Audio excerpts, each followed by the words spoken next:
And there are still other genotype-specific regimens, including abasvir and grazoprevir for genotype 1 and 4, and the sofosbuvir and ledipasvir for genotype 1, 2, 4, 5, 6. So all these regimens make the treatment of HCV very simple. In the past, we have interferon-based therapy, and there are lots of complication, adverse effect, and some patients with a baseline disease profile may not be suitable for interferon-based therapy. And after the introduction of the DA, the so-called difficult to treat population in the past now become very easy to be treated, including the HIV co-infected subject and the patient with renal impairment, including end-stage renal disease. So in the next talk, I'll briefly focus on the treatment of this special population.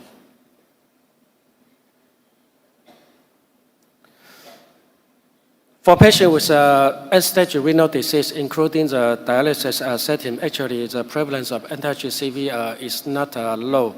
According to a previous survey, maybe 10 years ago, in the dialysis patient, the rate of anti-HCV range from 3% to more than 10%.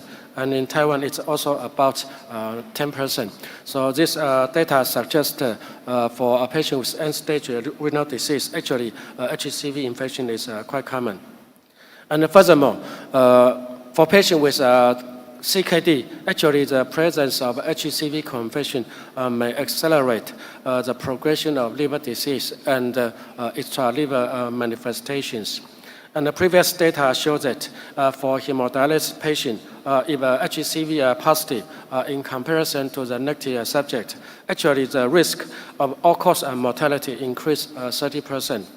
And the risk for liver-related mortality increased 3 times in comparison to the HCV negative subject. So overall, for a CKD patient, HCV infection not only causing a liver problem, also associated with other extrahepatic manifestations, including several kidney problems. So facing this problem, if we can treat HCV infection in this CKD patient, we hope the risk of the kidney disease progression can also be prevented or halted. Unfortunately, again, in the era of interferon-based therapy, actually very few patients ever received interferon-based therapy. And data from the large cohort demonstrated that actually only less than 2% of the subjects ever received treatment before 2014. Again, after the introduction of very simple and convenient DA therapy, currently lots of people receive the antiviral therapy. And for patients, the treatment of HCV in this population, we need to concern about the efficacy. And second, very important, the safety profile. Whether the DA metabolite could be removed by the hemodialysis will be a very important issue and a factor to consider. And whether for CKD patients, treatment of CKD patient with DA will influence kidney profile is another important issue to be clarified. And for CKD patients, usually they are elder. They have many coexisting disease and receive many co-medication. So of course, the drug-drug interaction is very important before the selection of suitable DAA. And currently, there are several DA regimens available for the treatment of the HCV infection in CKD patients, including, as I mentioned, currently, the very common use include grazoprevir, abasvir, and glycaprevir, pibrentasvir. Both are very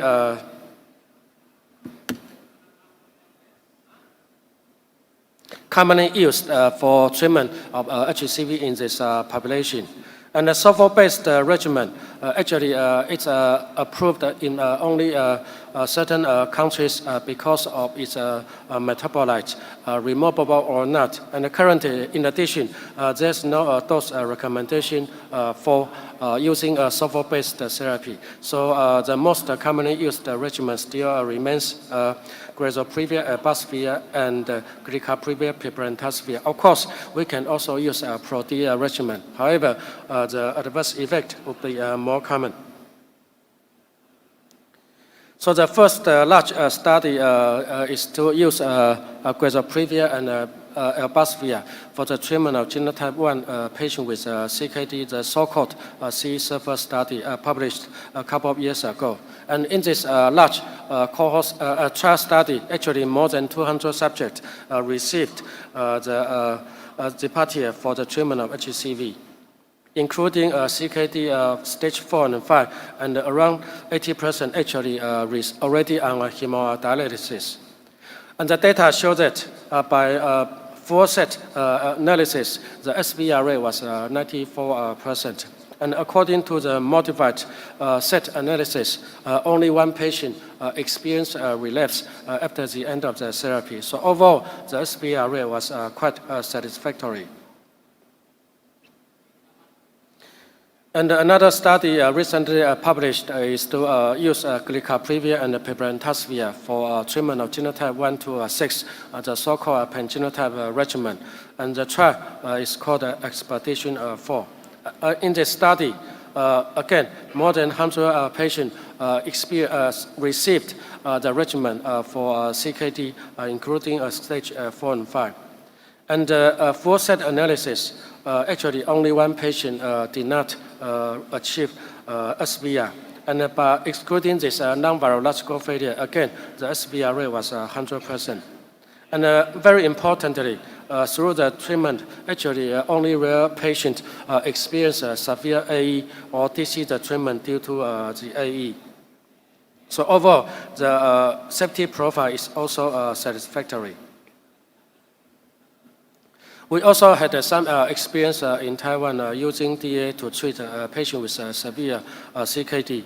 And in this meeting, we present our data again using grazoprevir and abacavir to treat HCV genotype 1 in patients with various CKD stage, including more than 100 patients with CKD stage 4 and 5.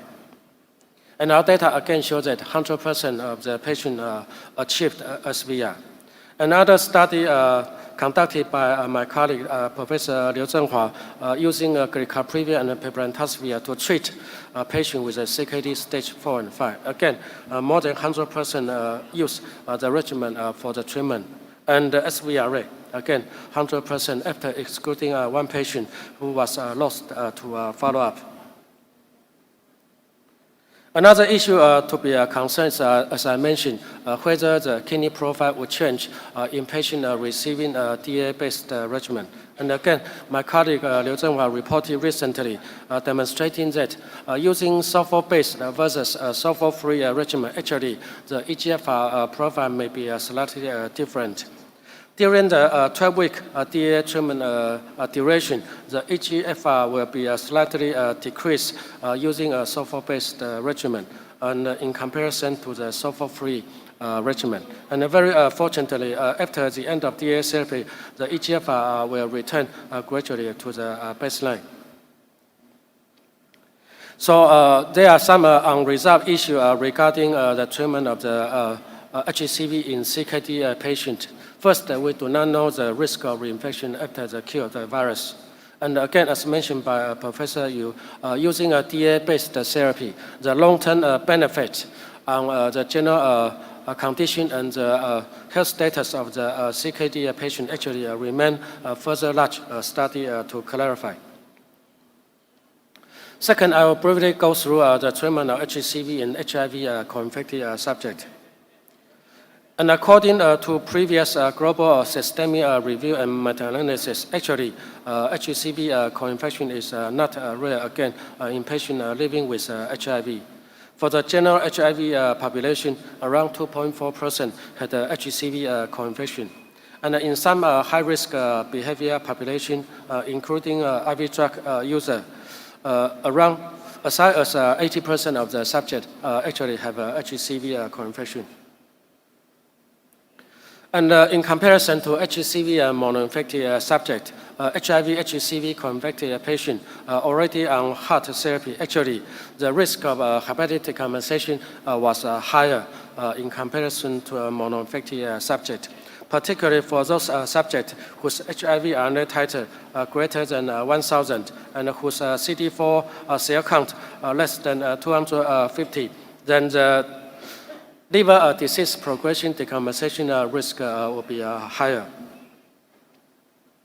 And currently, we have several effective regimens for the treatment of HCV in the HIV co-infected subject, including, again, the pangenotype sulfovarfatasvir, glycaprevir, piperantazvir, and elbasvir, grazoprevir. And if patient already liver decompensation, we can only use a sulfur-based regimen. And for patients with CKD stage 4 or 5, again, we may recommend glycaprevir, piperantazvir, and elbasvir, grazoprevir. And the main finding in the HIV co-infected subject is very simple. As for efficacy, the SVR rate similar to those with HCV monoinfection. So HIV co-infected subject is no longer difficult to treat population. And one very important clinical concern is, again, the drug-drug interaction with heart therapy for the underlying HCV infection. Recent trial published using sofosbuvir and varfatasvir to treat HIV co-infected patients. Again, this is a pangenotype regimen. The treatment duration was 12 weeks. And underlying, patient may receive various heart therapy. And for efficacy, quite simple again, the SVR rate greater than 95%. And the SVR rate was noted across various genotypes and across various baseline conditions of the patient, including cirrhosis or not, treatment experience or naive, and different ethnicity. As for safety, actually current DA-based therapy, again, rare patient experience severe AE or due to AE leading to stopping the medication. Usually, the patient experience quite common constitutional symptoms using various DA regimen. Another study using glycaprevir and piperantazvir to treat HCV genotype 126 patient in HIV co-infected subject. Again, the treatment duration was 8 weeks for non-cirrhotic subject and 12 weeks for cirrhotic subject. SVR rate quite high, more than 89%. And again, rare patient experience SAE. And another, the safety profile, again, you can see that it's quite satisfactory. And another study published earlier using grazoprevir and elbasvir to treat HCV genotype 1-4 co-infected subject, the so-called CH study. Again, SVR rate was satisfactory. And one very important issue in addition to the drug-drug interaction is the reinfection of HCV in HIV co-infected subject. Recent population-based survey investigating the prevalence and the risk factor of HCV reinfection. And one very important factor to be found is the HIV co-infection. For some patients experience the risky behavior actually after the cure of the virus by DA, 1 year, 3 years, actually the risk of infection will increase gradually. And for some high-risk behavior population, the risk of reinfection can be higher than 10% after a 3-year follow-up. And in Taiwan, we also have some experience treating HCV in the HIV co-infected subject. This study conducted by Liu Zhenhua, my colleague, using varfatasvir and sofosbuvir to treat HCV infection in patients with HIV co-infection, control group no HIV infection. And as you can see, the efficacy is quite high again, 100% achieved SVR. Only one patient experienced relapse after the end of the therapy.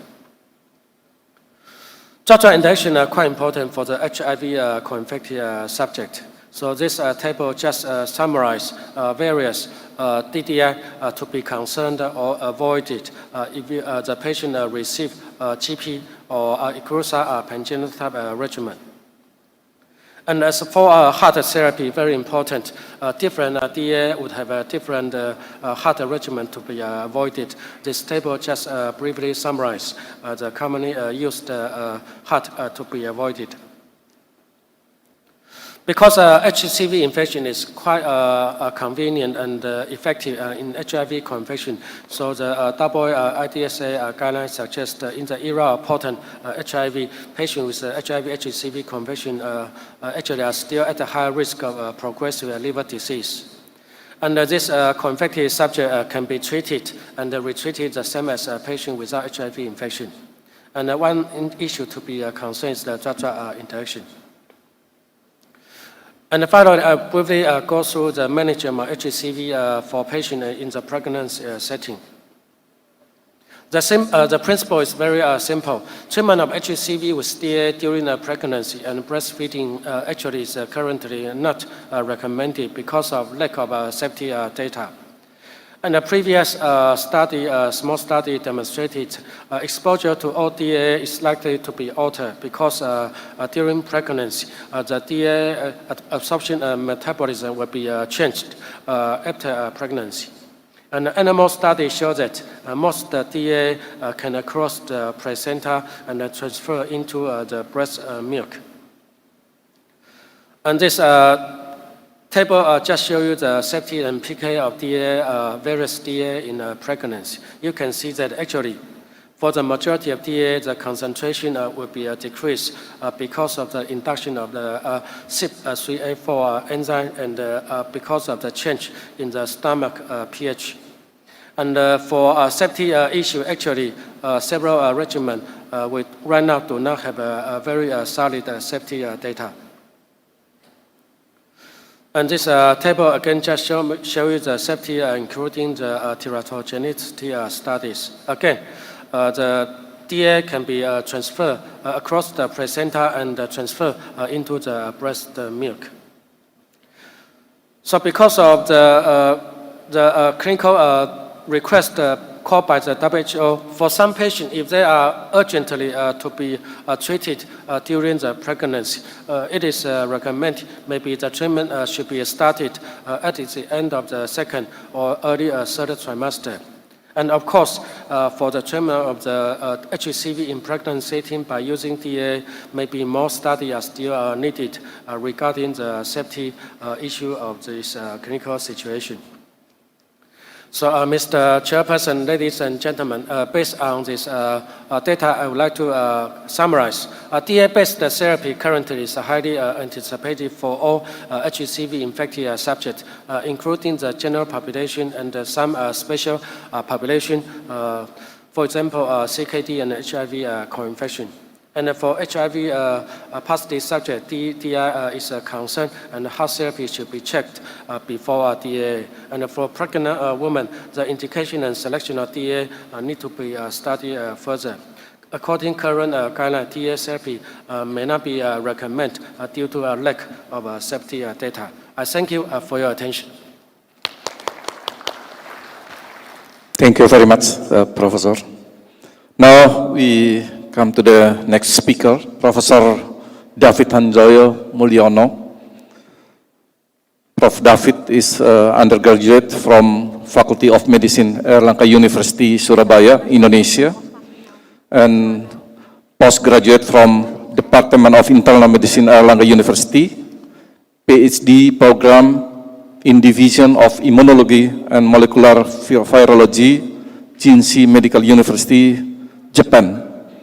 Now, Professor Davis is a coordinator of Emerging Infectious Disease Unit, Eijkman Institute for Molecular Biology, Jakarta, Indonesia, Chief of Hepatitis Unit, Eijkman Institute for Molecular Biology, Jakarta, Indonesia, and member of National Working Group on Hepatitis. Prof. David will deliver the topic, the global burden of HCV infection in Eastern country and its impact treatment policy. Prof. David, time is yours. Please. Good morning, ladies and gentlemen. Thank you very much for the moderators, and I thank the organizer for inviting me to give a talk at this symposium. Talking about East Asia, I refer to as this Asia-Pacific region, which is covered by Western Pacific region and also Southeast region of the WHO offices, including the Turkey, which is actually belongs to the Middle East and Mediterranean. So, this is the status of hepatitis C in the world, with a prevalence of 71 million infected in all regions, and the incidence of new infection per year is 1.75 new infections. And this is the situation in Western Pacific region and Southeast Asia region that belongs to Eastern countries of the world. This slide shows the regional estimates of hepatitis C seroprevalence and viremia. You can see the Central Asia, East Asia, and then South Pacific Asia, South Asia, and Southeast Asia, and Australasia, ranging from a little bit higher in Central Asia to lower prevalence in high-income Pacific Asia. This slide shows the anti-HCV seroprevalence and the genotype distribution in Asia. You can see here that on the left side, this is the situation in Pacific and Central Asia, where the domination is among the Mediterranean countries, and in the middle is the East and Southeast and South Asia, where Pakistan dominates, and the right part is the situation of Southeast Asia, and below are the distribution of genotypes, mostly occupied by genotype A, except for certain countries like Cambodia, Myanmar, where G6 and G4 are predominant. Well, this just to show Turkey, which belongs to Asia Pacific, mostly dominated by genotype 1 with moderate prevalence. As one of the serious complications of hepatitis C is cirrhosis-related deaths, and the blue bar represents the rates of cirrhosis-related deaths by countries. We can see that again, countries with high prevalence contributed high death rate, like Pakistan and other countries, and you can see the blue bar with regard to liver cirrhosis.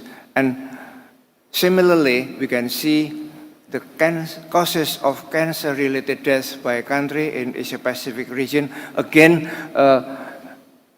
this is dominated by countries that have high prevalence of anti-HCV. And what are the problems identified?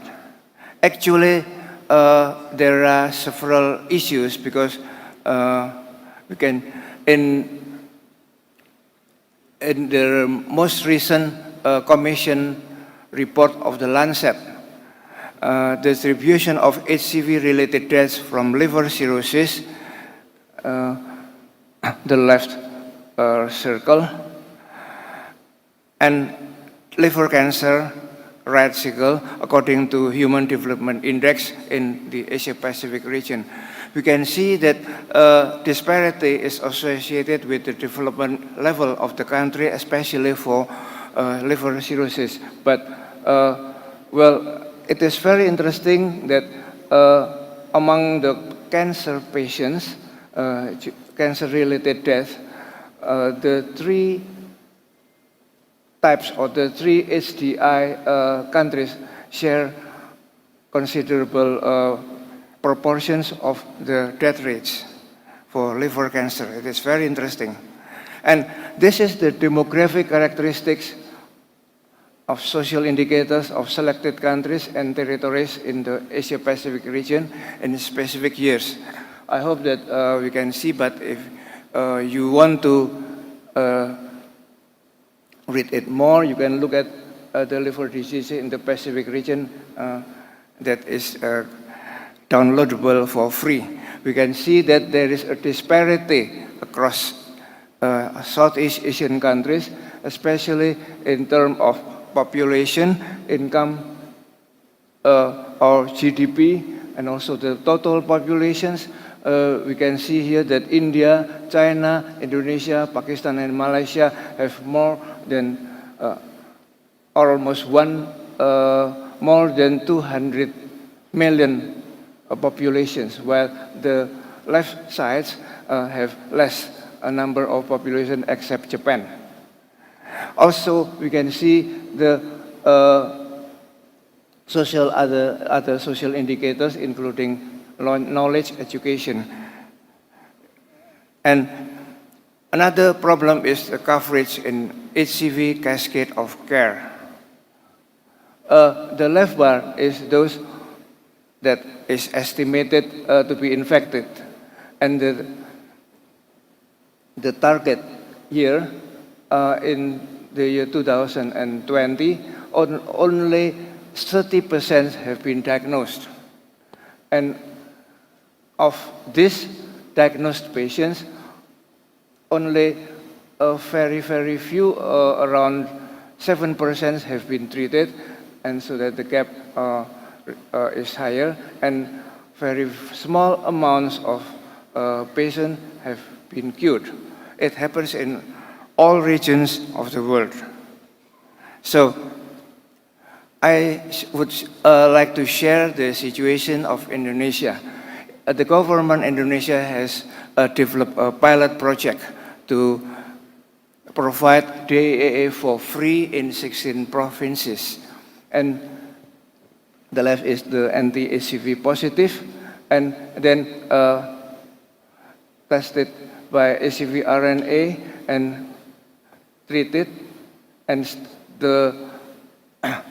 around 5,000 have been treated, and the treatment has been completed in 747, and only 1,709 came for evaluation. So there, I think about maybe one third has lost to follow, and finally, among those that have the last evaluation, the cure rate is 95.49%. So this is an example of the failure or the gap between the cascades of care that we observe in Indonesia. What are the priority areas for policy development toward the elimination of hepatitis C? Again, we can see this picture. This is the global surface coverage targets that would eliminate HPV and HCV as public health threats. You can see that the target above is for the prevention, 3-dose hepatitis B, prevention of mother to child, and then blood safety, then injection safety and harm reduction, and the diagnostic impact and treatment is expected to cover 90% of those that are eligible for treatment. And actually, what happened? How high is the target coverage in 2011? We can see that much still have to do. That especially for hepatitis C, you can see that here, very few amount of people with HPV and HC have been treated. So still long to go to reach 2030 here.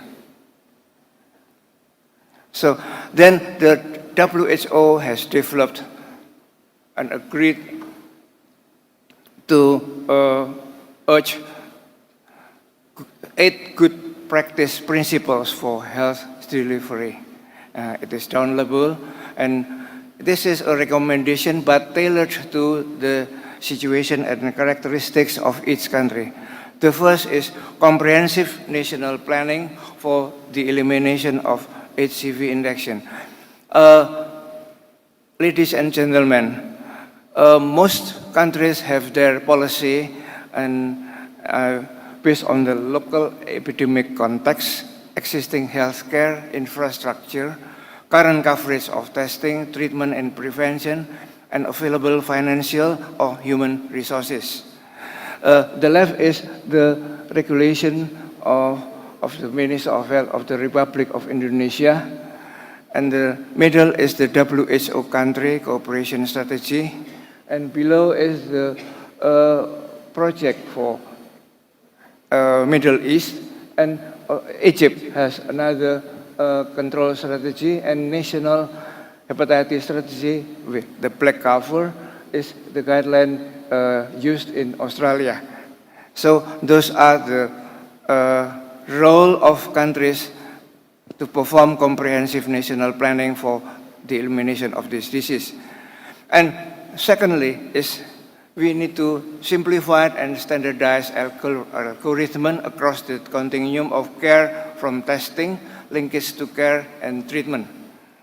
The first is it is recommended to use single assured quality RDT instead of doing PCR with sophisticated techniques. The second, for those who are positive with anti-HCV, that continue with prompt HCV core or core antigen, HCV RNA or core antigen, and then assess the stage of liver disease, and then treat with pan-genotypic regimen, and then one-step monitoring of cure just is evaluate SVR12. The third principle is strategy to strengthen linkage from testing to care. It is recommended to perform, to utilize the on-site rapid testing with same-day results so that there is no more than one or maximum two visits. We can see here that one-step strategy has been recommended in Europe and also now for Asia. And secondly is immediate laboratory-based nucleic acid testing. Please use reminders to prompt provider facility testing in order to prevent loss to follow, and direct blood spot specimen, which is practical, and also train peer-only health worker support in community-based testing. I will come to this later, and provide assistance with transportation if necessary. And the fourth principle is integrate hepatitis testing, care and treatment with other services, such as HIV, to increase the efficiency and reach of hepatitis services. Why? Because actually they have same route of transmission and also involve similar community or participation of community, so that it would be easier to organize them. And what is that? This is an example that the fifth approach is decentralized testing and treatment services at primary health facilities.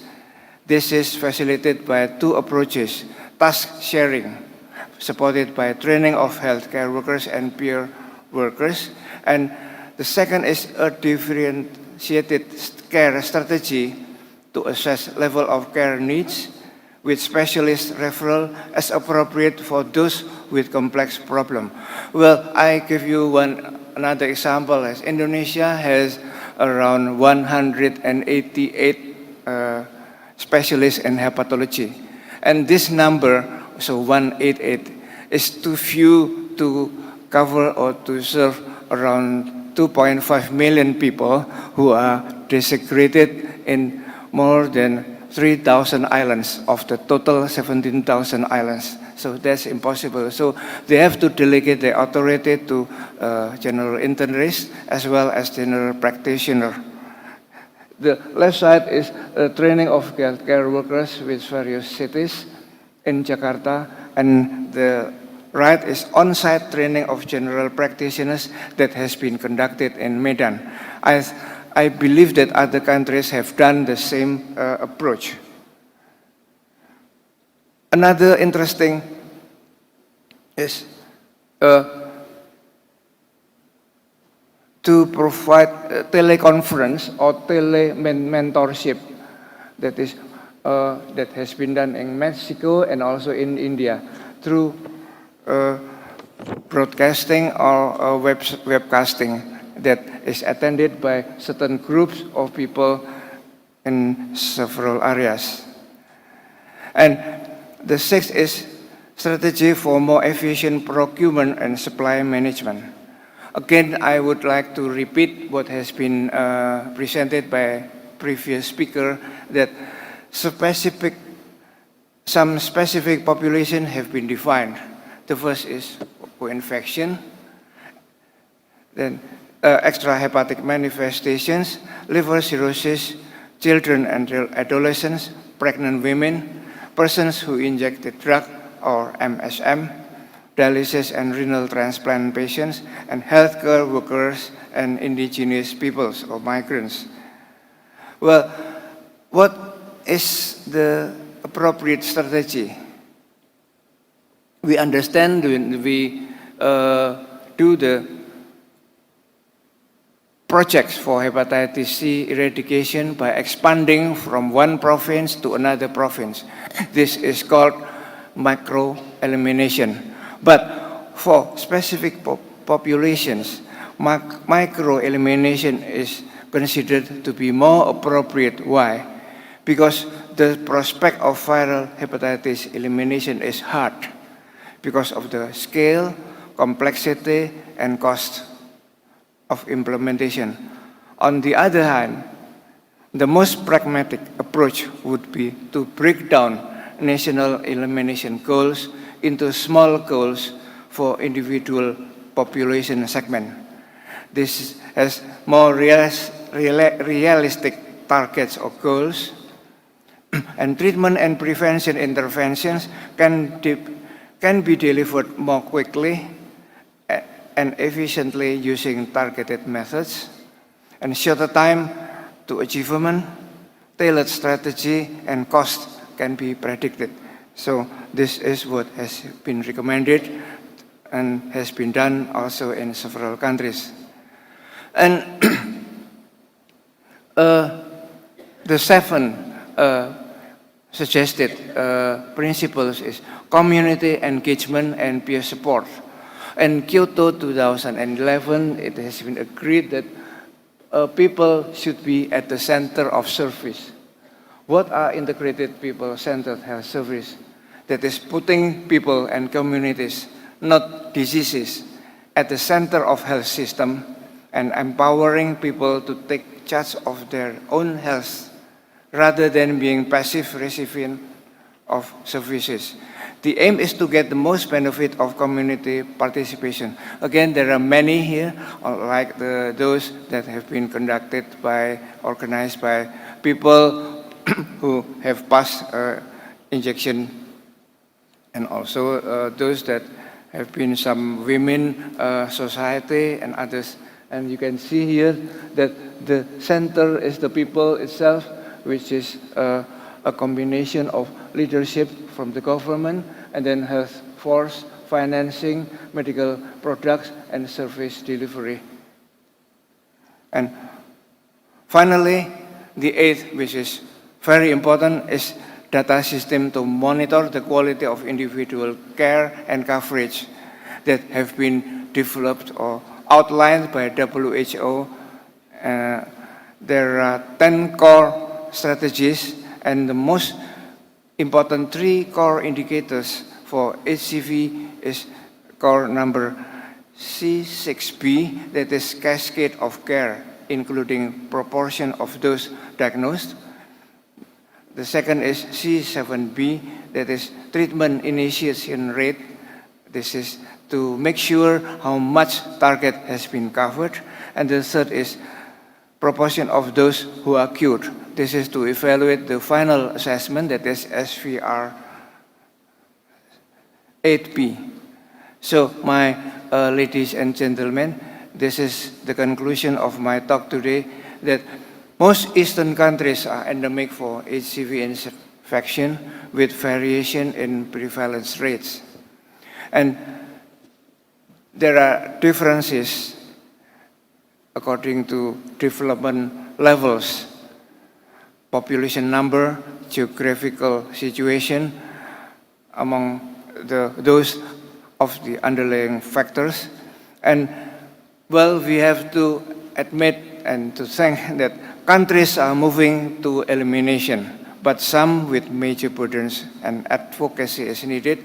That is public health approach to increase access, for instance, simplification of service delivery and reduce inequities, decentralized HCV testing and treatment and delivery of care by non-specialists, and good principles of practice are needed, such as micro-elimination approach, community engagement, monitoring and evaluation of programs, and which are tailored to country situation.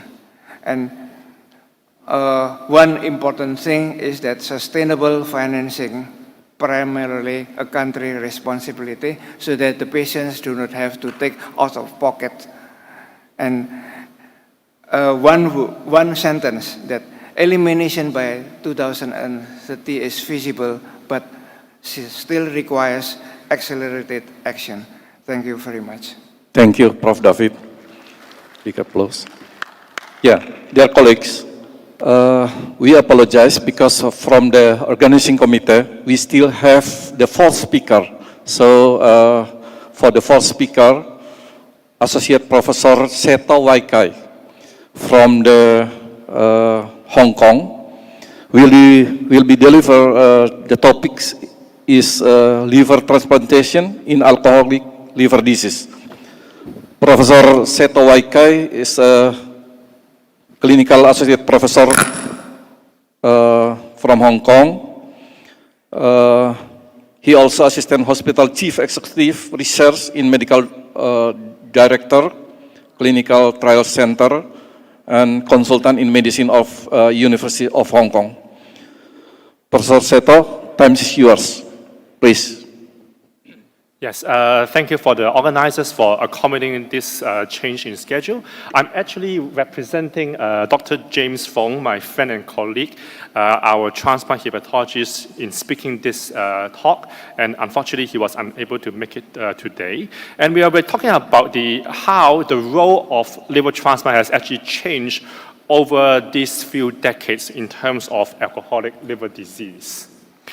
Now, alcoholic liver disease actually has been increasing worldwide, and it's probably because of if you look at all our developing countries with the economic and social growth, so alcohol is becoming more easily accessible to everyone around the world, and now it actually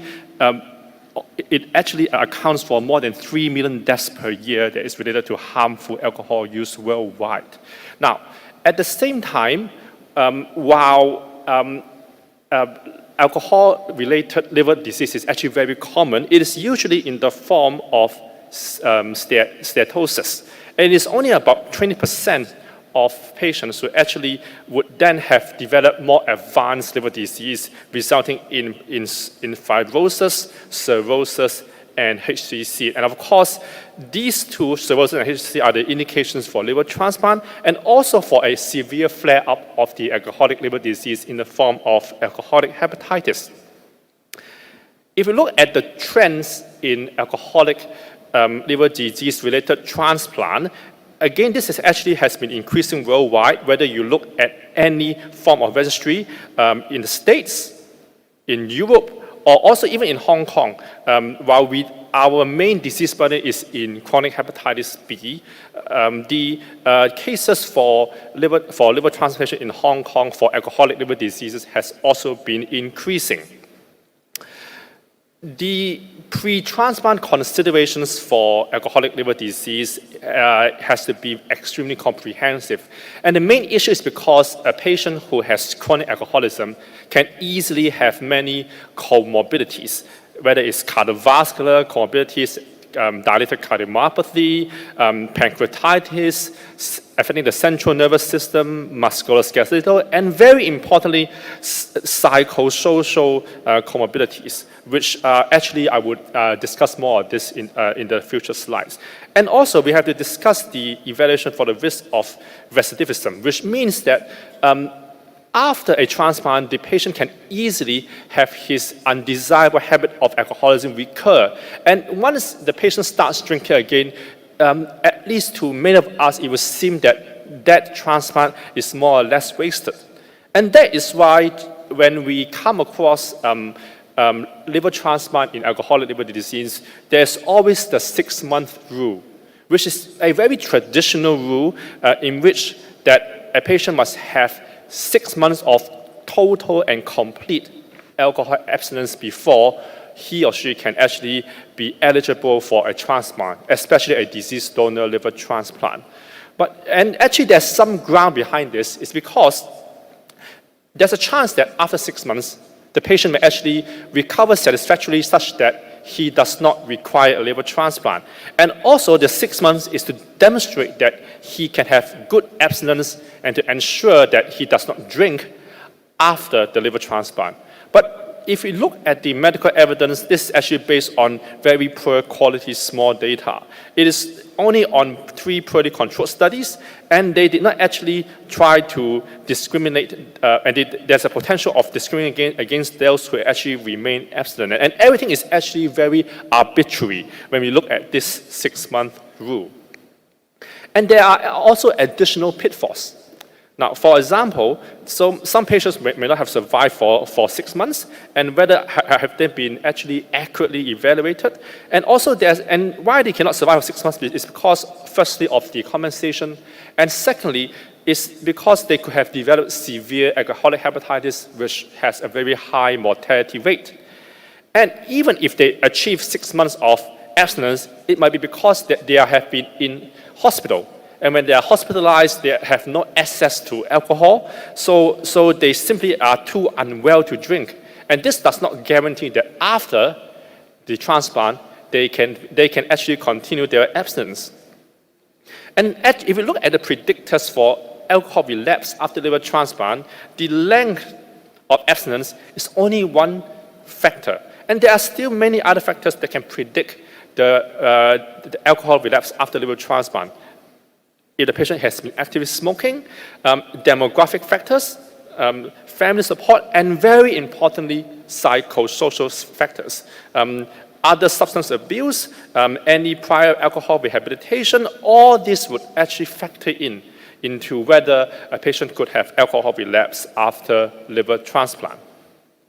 And if you look at data that has been published, you can see that after liver transplant, there is actually a very high rate of severe alcoholic relapse. And this variability is because it depends on how you define relapse and recidivism. So do you define relapse as one sip of alcohol, or truly a long-term period of alcoholism? So this can explain the wide variability in the degree of relapse.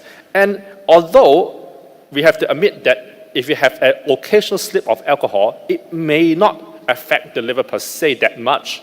But this is not something that we will encourage, because if you can have the occasional slip of alcohol, this will only mean that the patient can actually eventually drink more and more, and then can actually return to the state of chronic alcoholism. Now, there is an entity of alcoholic hepatitis, which is a severe flare-up of alcoholic liver disease, and this is actually a very difficult condition to treat without the option of liver transplantation. It has a very high mortality rate, And also, there are very limited treatment options. We can give the patient corticosteroids, but we all know that corticosteroids is a very double-edged sword, and such that while it may be effective, there can be complications, and all other medical treatments that has been proposed essentially are actually not that effective. And we can actually view that only an early liver transplant may be the only treatment option. And if you look at the data that has been published, this paper published a few years ago in the New England Journal of Medicine, it shows that early liver transplant is very effective in improving survival for severe alcoholic hepatitis. Just look at the survival curves as shown here. But in this study, which is actually a multi-center study conducted in France, the assessment and the selection of patients for liver transplantation is extremely stringent. So less than 10% of patients that were screened eventually had liver transplant. And there was a 4-cycle group assessment by nurses, specialists in addiction, hepatologists, and also the anesthesiologists and surgeons. All 4 have to agree before one day can actually refer the patient for liver transplant. And actually, probably the most important is the second one. Whether a patient has a good psychosocial assessment and evaluation such that he can actually can actually convince everyone that he can go for a liver transplant.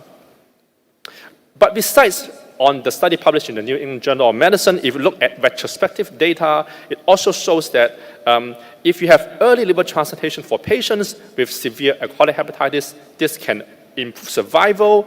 And not only on retrospective data, if you look at modeling data, mathematical modeling, early liver transplant also would improve life expectancy compared to a delay of liver transplant. And if you delay it for a longer period of time, the survival rate would also decrease incrementally. So there's actually now a suggested algorithm, is that if a patient develops severe alcoholic hepatitis, then if you assess the severity, the patient may or may not need corticosteroids, but if we follow the usual pathway in which the patient has not been responding to treatment after 7 days or a certain period of time, then you really need to consider liver transplantation. But considering does not mean you will perform liver transplant. This psychosocial evaluation would definitely take up a very important role. You have to ensure that the family is supportive, there are no coexisting severe psychiatric disorders, any concomitant use of recreational drugs, and the patient has really agreed and can convincingly show that he would actually continue to abstain from alcohol. But this is a very difficult topic. If you look at the medical literature, definitely some would say that yes, you should have early transplant for severe alcoholic hepatitis, and some would say not. And there are ethical and social reasons behind this for both for the pro and the against views. But let's talk about against. And why is it that there are reservations for early liver transplantation? Now, I'm too young to actually to witness how great a football player was George Best from Northern Ireland. From what I know is that he's the best football player ever to have never played in the World Cup. And so what I've actually seen of him is just based from YouTube.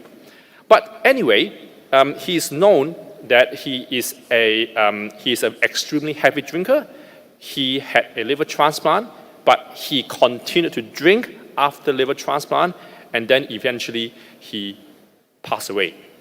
And this actually sends out a very negative social message on organ donation. If you look at his death and the rates of liver transplant in the UK, there's actually a very good correlation.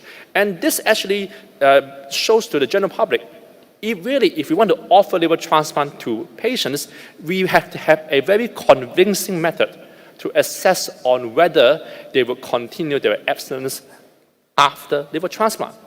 And there are many social barriers. In fact, the social barriers are actually extremely important, because if you look at any questionnaire or survey that is done, many people in the general public, they might think that because this alcoholic liver disease is more or less what I call self-induced, then probably, especially when you look at a disease donor liver transplantation, they should not be given a high priority for liver transplant. And if you want to say it at the worst, these are people, they deserve what they actually, what they get. But if you look at the public perception in a survey, if we mention that if there is a very systematic and a protocol to assess the patient's psychosocial evaluation, then the public will actually be more open for the option of liver transplantation for patients with alcoholic liver disease. And we have to look at ethical considerations. When we look at our healthcare support, we should actually prioritize healthcare to those who are most sick. And for anyone who has managed patients with alcoholic hepatitis, everyone will agree these are patients who are really, really sick. So should we prioritize them for liver transplantation? And if you talk about self-induced injury to the liver, how about those patients who have acute liver failure from paracetamol overdose? Or you could even argue NASH-related cirrhosis, this is secondary to obesity and lifestyle factors. Are these self-induced? So you can see that there are many ethical and social arguments on whether or not you want to consider early liver transplantation for alcoholic hepatitis. Now, we can know that maybe the only option will be a living donor liver transplant. Because for deceased donor liver transplant, now in Hong Kong, we are still following the 6-month rule, especially when you are regarding this as a social resource. But for a living donor liver transplant, this can actually mitigate many ethical concerns of liver transplantation for severe alcoholic hepatitis. The key, again, goes back to psychosocial evaluation. We have to really ensure there is good family support, good incentive for abstinence, and no concomitant recreational drugs. All these will take into a very important factor. And it's only when there's a very comprehensive psychosocial evaluation then we can consider a living donor liver transplant for a patient with severe alcoholic hepatitis. If you look at all the guidelines that are now available, you look at the ITOS guidelines for alcoholic liver disease, again, you can see that it is now mentioned that the 6-month rule is questionable and not evidence-based. And so, it is appropriate treatment when patients are carefully selected and not responding to medical therapy. Other guidelines, the American College of Gastroenterology, again mentioned that the 6-month rule should not be the sole consideration. And you have to take other criteria for consideration. ESO guidelines, again, mentioned that it should not be based on this 6-month rule, and you should also have different factors in the assessment, especially whether the patient has a favorable psychological profile and supportive relatives. And again, it also requires careful selection. The ASLD rule, where it mentions again that who are the patients who need to be referred for liver transplantation, and it should not be solely selected based on a fixed interval of abstinence. Again, you should actually try to select those who have favorable psychosocial profiles. Consensus agreements are also very similar. You do not look at a certain time interval, but you look at the severity of liver dysfunction and also a comprehensive psychosocial assessment. So everyone and of every professional society also agrees that, yes, we know there is a 6-month rule, but our consideration should not be solely based on the 6-month rule because there's ample evidence of showing that early liver transplantation, especially for severe alcoholic hepatitis, can really improve survival. But we should still be aware of post-transplant complications. Now, the development of de novo malignancy, this is a very key complication, mainly because that if you look at the head and neck and pharyngeal and upper GI malignancy, these are all actually related to those who are smoking. And if you look at patients who are transplanted for alcoholic liver disease, many are also heavy smokers. So there could be some association between this. There can be cardiovascular complications and, of course, likely alcohol relapse. And so the psychosocial assessment intervention does not stop before the liver transplant. It has to continue on after the liver transplant, and anybody who is in the medical team looking after the patient will have to continue to encourage the patient to continue his abstinence against alcohol. Otherwise, his disease can very easily recur. So to summarize, liver transplantation is sometimes the only curative option for patients with alcoholic liver disease.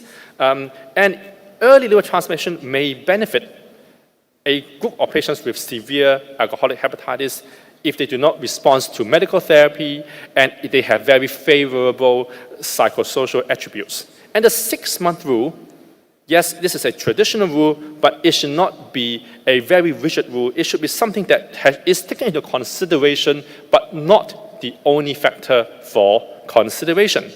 And as per any important disease entity, we need to take a multidisciplinary approach, especially for alcoholic liver disease. The psychological and social approach is actually extremely important when you are assessing a patient's suitability for liver transplant. There are always complications of de novo malignancies, cardiovascular events, and post-transplant treatment monitoring and support. These are very essential factors to ensure that the patient has a good outcome after liver transplant and will not go back to his habit of alcohol. So this is my summary, and thank you so much for your kind attention. Thanks, Prof. Waikai Seto, for your comprehensive presentation. Now I invite all the speakers come to the stage. We come to the discuss for this session. I invite all the speakers come to the stage, please. To all participants, now we come to the discussion. Please raise your hand and tell your name and where you're from, and give the question to the speaker, please. We have only 10 minutes to discuss because the limitation of the time. Please, yeah. Doctor, yeah, please. Sorry.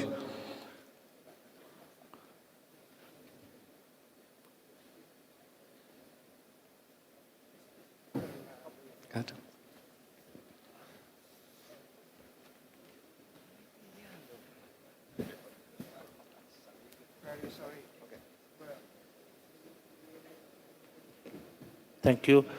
Please. Yes, thank you. Microphone. My name is Yulwan Pribadi from Jakarta. My first question goes to first speaker, Professor Meng Lung Yu.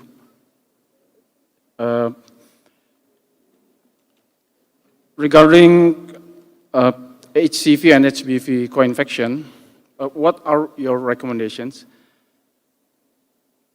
for the treatment? Do we treat the HBV preemptively, or do we have to, which patient do we have to treat preemptively, and which one we have to closely monitoring? And my second question to Professor Liu about HCV and HIV co-infection.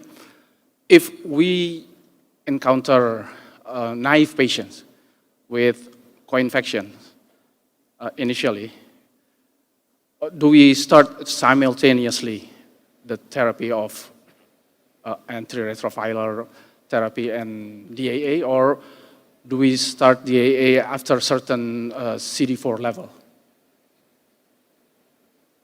Thank you. Thank you. I think the question is very important in our clinical practice. I would recommend all the patients with cirrhosis or with history of decompensation have to be treated with both of the NUCs and the DA simultaneously to prevent the HBV activation and hepatic failure.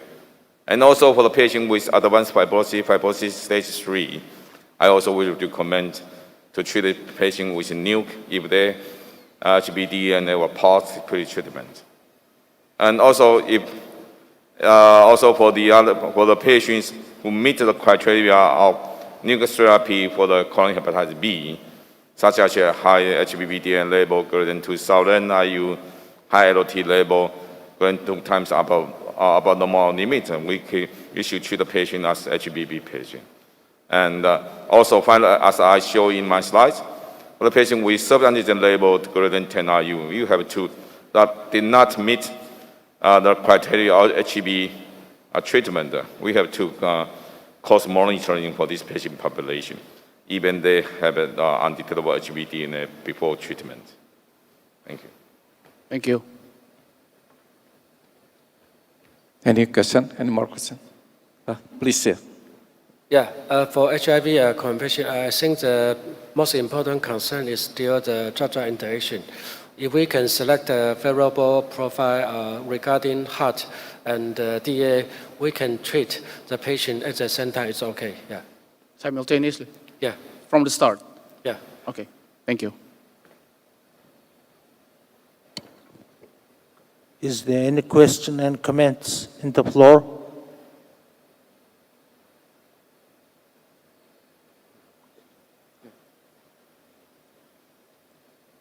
Any question? No? I asked to Professor Handoyo. We know in Indonesia, in BPJS era, we have difficult to find the case and treat HBV and ACV because of the cost. So, do you have any solution for how we manage, how we find the case and the treat? Because we have not enough for find the case in BPJS era nowadays. Yeah. Thanks.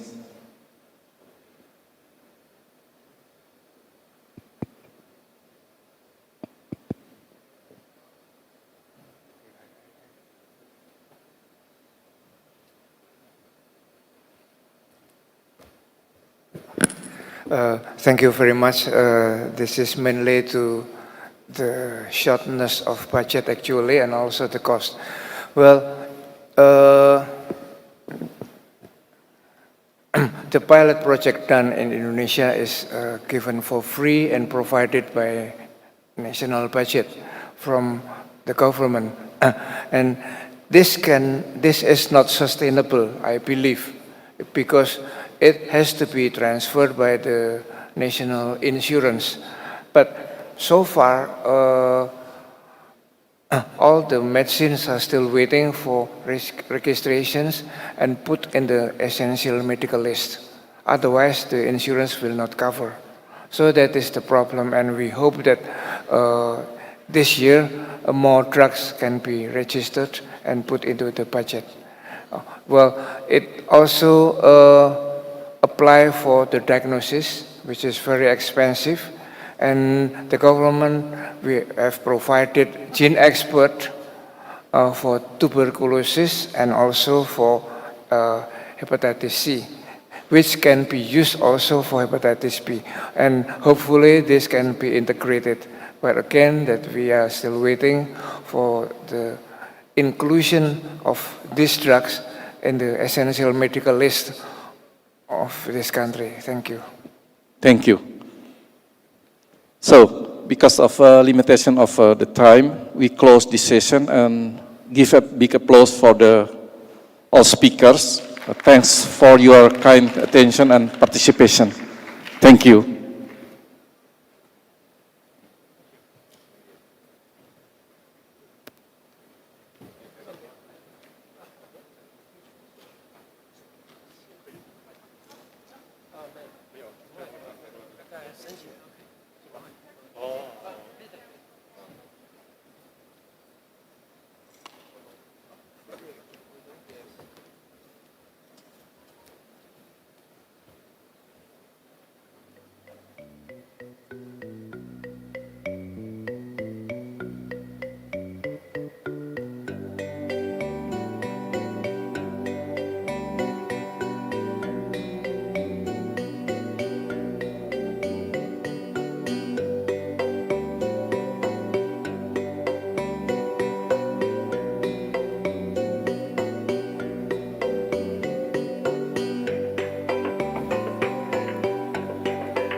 Okay, good morning.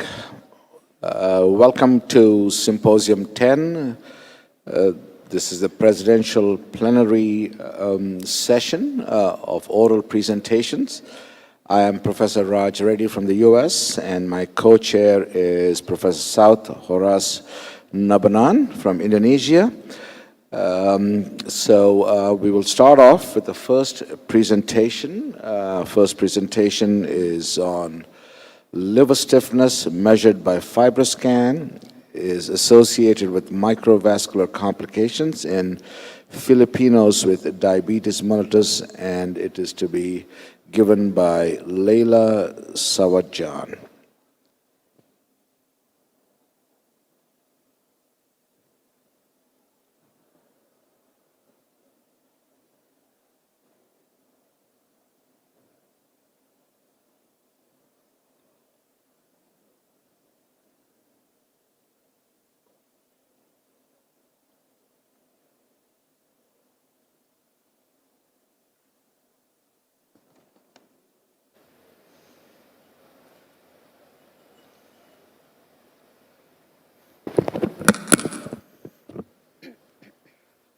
Good morning. I am Leila Sawadjan from the Medical City, Philippines, and I will be presenting my study, Liver Stiffness Measured FibroScan is associated with microvascular complications of diabetes. I have no disclosures. Non-alcoholic fatty liver disease is seen worldwide with a reported prevalence of 20%. In the Asia-Pacific region, it is estimated that the prevalence of NAFLD ranges from 12 to 30%. It is a condition that progresses in some patients to steatohepatitis, cirrhosis, and hepatocellular carcinoma, and is now quickly becoming the most common indication for liver transplantation worldwide. Patients with NAFLD often have one or more components of the metabolic syndrome, including obesity, systemic hypertension, dyslipidemia, and insulin resistance. And in the Asia-Pacific region, female sex, obesity, elevated liver enzymes, and diabetes were characteristic features of patients diagnosed with this condition. In order to diagnose NAFLD, the following must be present. A, the evidence of excessive hepatic fat accumulation in the liver parenchyma detected by imaging techniques or histology, and B, the absence of other secondary causes of hepatic fat. However, the presently available and routinely used modalities of ultrasound and laboratory tests are unable to adequately determine the levels of steatosis and fibrosis. Liver biopsies, on the other hand, cannot be applied as a screening procedure due to its invasiveness and the possible risk and complications. Among the non-invasive tests, transient elastography using FibroScan with controlled attenuation parameter has demonstrated good accuracy in quantifying the levels of liver steatosis and fibrosis in patients with NAFLD. This method is fast, reliable, and reproducible, and hence may be used for population-wide screening. FibroScan has the ability to eliminate patients with advanced fibrosis and thus may be used to identify low-risk NAFLD patients in whom liver biopsy is not needed, therefore reducing the risk of complications and financial cost. Numerous studies have distinguished that the incidence of NAFLD is increased in patients with diabetes. Increasing evidence also suggests that patients with diabetes are at a particularly high risk for NASH with varying degrees of liver fibrosis and has been known to be related to macrovascular complications. Microvascular complications of diabetes are those long-term complications that affect the small blood vessels. These include nephropathy, retinopathy, and neuropathy. These complications are usually screened during consults for blood glucose control. However, despite the high prevalence and serious clinical implications of NAFLD in patients with diabetes, it is usually disregarded during routine diabetes follow-up. And in the AASLD guidelines, it is recommended that there is no evidence of cost-effectiveness to support a NAFLD screening in adults, even if they have severe metabolic risk factors. So this study examines whether liver fibrosis diagnosed by transient elastography by FibroScan correlates with chronic microvascular complications in patients with diabetes. This is an analytical, cross-sectional study by retrospective chart review, which included Filipino patients with diabetes mellitus from a diabetes center at the Medical City Hospital who underwent liver stiffness measurement using FibroScan from January 2019 to December 2019.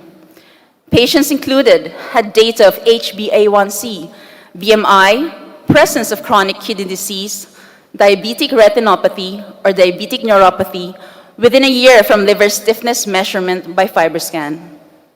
All FibroScan procedures were done using the same machine and same operator in the Medical City Liver Center. In this center, the fibrosis reference range for NAFLD are 1, minimal or no fibrosis, F0 to F1, at less than 5.8 kPa. 2, intermediate fibrosis, or F2, at more than 5.8 to 9.6. 3, advanced fibrosis, or F3, at more than 9.6 to 11.5. And 4, cirrhosis, or F4, at more than 11.5. Microvascular complications were defined as having either one of the following: diabetic nephropathy, diabetic neuropathy, and 3, diabetic retinopathy, as diagnosed by the respective attending physicians and/or endocrinologist. We reviewed 454 diabetic patients who had FibroScan for evaluation of NAFLD in this center. After excluding those who had incomplete data, 84 were included in this study.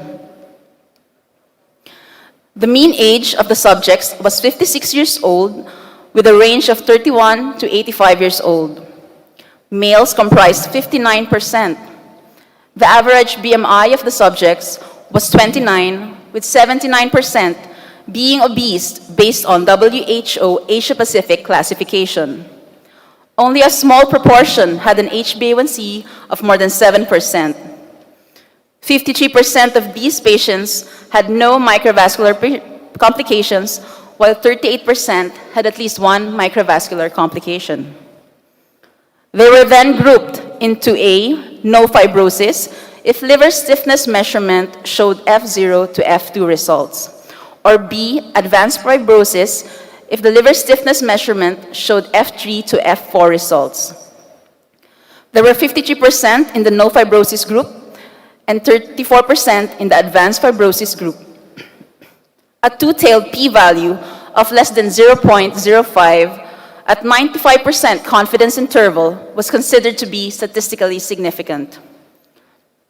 Using Fisher-Exact test, the association of advanced fibrosis and presence of microvascular complications is statistically significant. The patients in both groups were then subdivided according to liver stiffness measurement from F0 to F4. Among those in the F0 category, 3 had at least one microvascular complications, but there were 43% in the F4 category. A liver stiffness measurement of more than or equal to 9.6 was found to be associated with the presence of microvascular complications in diabetes patients with a p-value of less than 0.01. The higher the level of advanced fibrosis, the more likely will there be a number of microvascular complications. This study suggests that patients with microvascular complications of diabetes mellitus were more likely to have advanced fibrosis on FibroScan. And the higher the level of advanced fibrosis, the more likely will there be a number of microvascular complications. These findings could be of probable clinical importance in the management of diabetic patients, since transient elastography by FibroScan may be used to identify diabetic patients who are at risk of developing cirrhosis from NASH. So for internists and endocrinologists that do routine follow-up of their diabetic patients for microvascular complications, they may also include transient elastography as a means to screen diabetic patients at risk of developing complications of NASH. However, since the management of patients with NAFLD and diabetes mellitus remains to be optimum glucose control, the cost-benefit ratio will have to be further studied. Thank you. Well, this paper is open for discussion. If you had any questions, please go to the mic. Just announce yourself and ask a question. Thanks. Ed. One. Yep. Yep. Thanks. Thanks, Raj. Ed Gain from Auckland. Lovely study, simple, and could have a lot of clinical implications. But just the association between microvascular complications and advanced fibrosis on univariate analysis, was it independent of age? Because the older the diabetic, the more likely they are to have complications. I guess it's a similar question I had. So, correct me if I'm wrong. The question is, could this be a reflection of duration of disease and poor control of diabetes rather than some inherent relationship between microvascular complications and advanced fibrosis? Is that a fair summary? Yeah. Thank you for that comment. Microvascular complications of diabetes usually appear after 10 years, and the range of the age of the patients that were included were from 31 to 85 years old. But I do agree that it is the duration of the diabetes that could explain the association. So what you should have done is one slide, you presented the demographics, baseline characteristics of the whole cohort. You really should dichotomize them and present the baseline characteristics of those with no fibrosis versus those with advanced fibrosis, particularly with regard to duration of diabetes, control of diabetes, etc. Because otherwise, I'm not sure if you have a hypothesis as to why there would be a relationship. Yes, sir. Thank you, Professor. Good. Well, I think you addressed this point. The prognosis of microvascular complications is worse than NASH, right? So in the cohort. So that's why I don't think endocrinologists really care much about NASH. You go into their clinic, they said, we don't have any NASH. Yeah. But if you look, there is, or fatty liver disease with advanced fibrosis. So unless we have specific treatments come Yes. out for steatohepatitis, it's just going to be an observational Yes, Professor. study. Thank you for that comment. Okay. Any thoughts? Any other questions? Anyone else? Any questions in the audience? All right. Thanks very much. Appreciate it. Thank you. Thank you.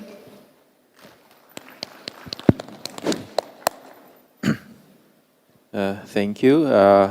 For the next topic will be Dr. Stephanie Shaw from Edinburgh, Scotland.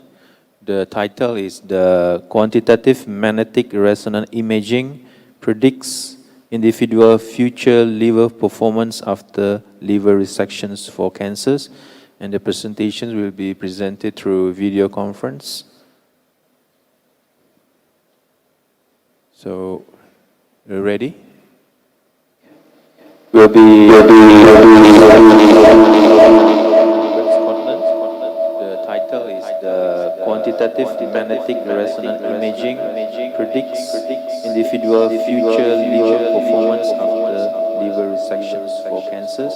and the presentation will be presented through video conference. Hello. Morning. Good morning, Dr. Stephanie. Hi. Morning.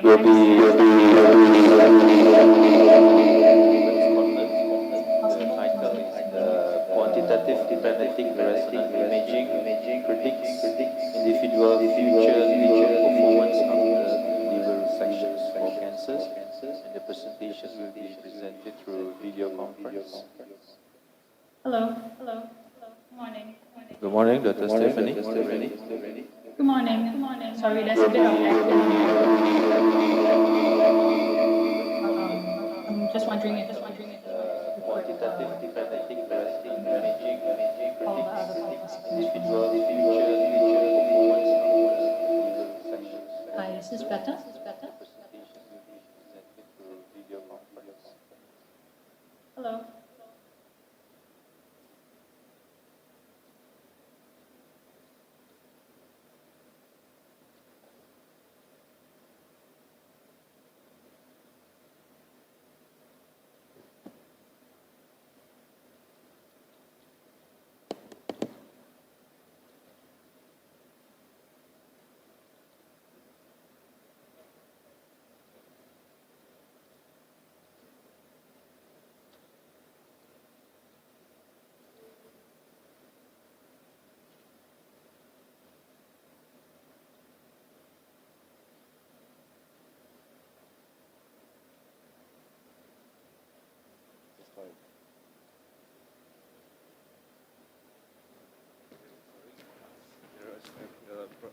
Problems with me next to the speakers in the room. She would also speak in the room. This one? Should I present the next one? Yes. Okay. All right, I believe there is a problem with this presentation, so we've been asked to move on to the next one, which is MIP1 or MIP1 S isolectin and fructalkyline and HLA-DR as early prognostic markers to discriminate SIRS or systemic inflammatory response syndrome by Dr. Nirupma Trehan-Pati.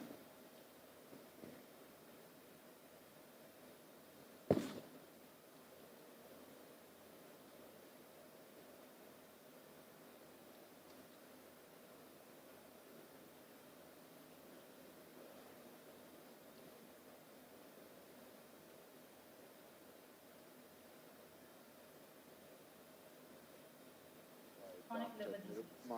We can see in the Kaplan-Meier plot that all patients with mild normal CT1 value had no reported adverse events, while patients with moderate high CT1 had liver-related events, and this also includes hepatitis.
Test.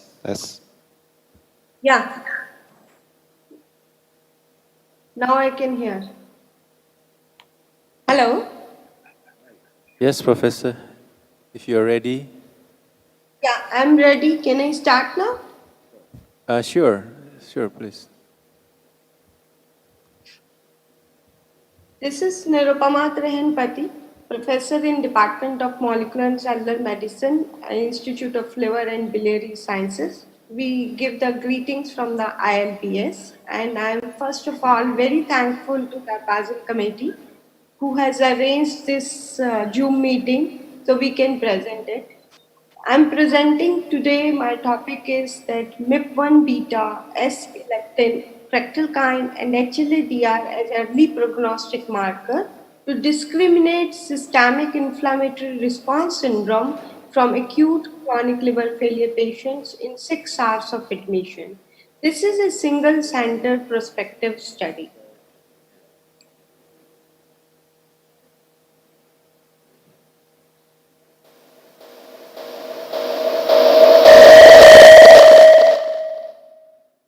Liver diseases, the causes and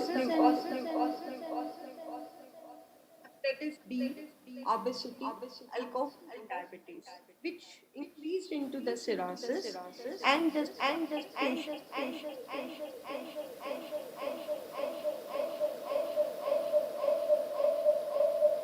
Hello, there is echo somewhere.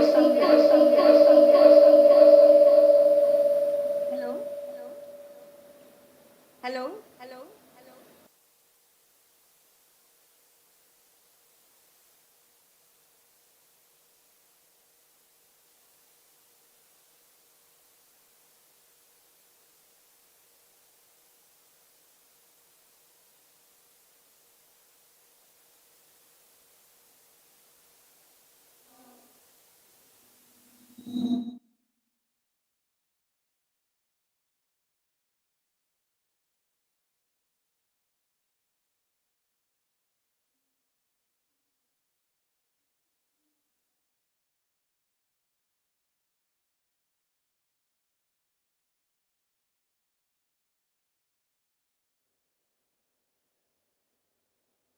Can you see my slides?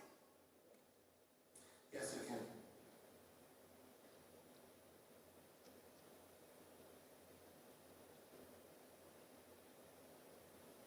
I should start.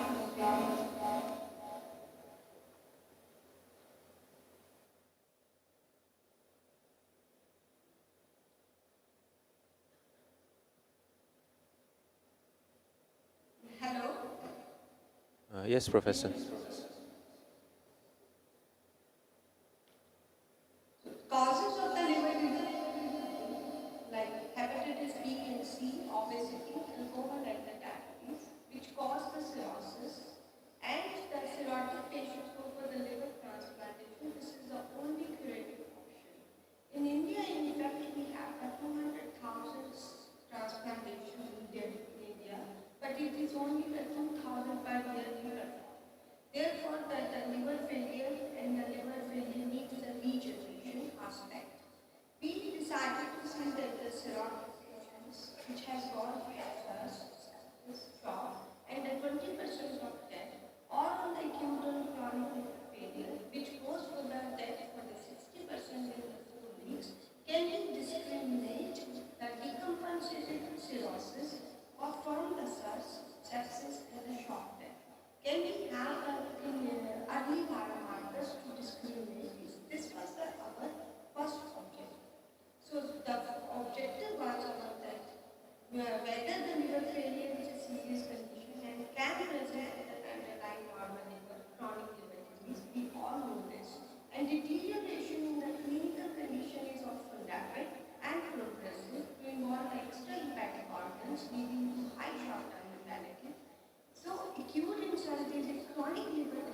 which is the monocyte inflammation protein.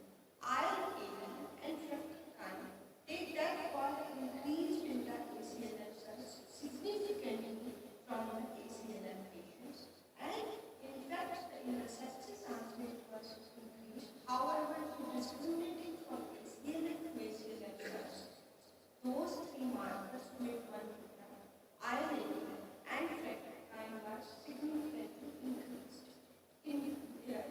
Along with that, CXCL5, IL-6, and the IPS6, which is the CXCL11, it was also increased. Furthermore, we have seen now the kinetics of these three markers, which is the MIP1 beta, IL-18, SEFF, and WF. The kinetics means that when it is recruited at the 0 hour, 6 hour, 24 hour, day 2 and the day 7.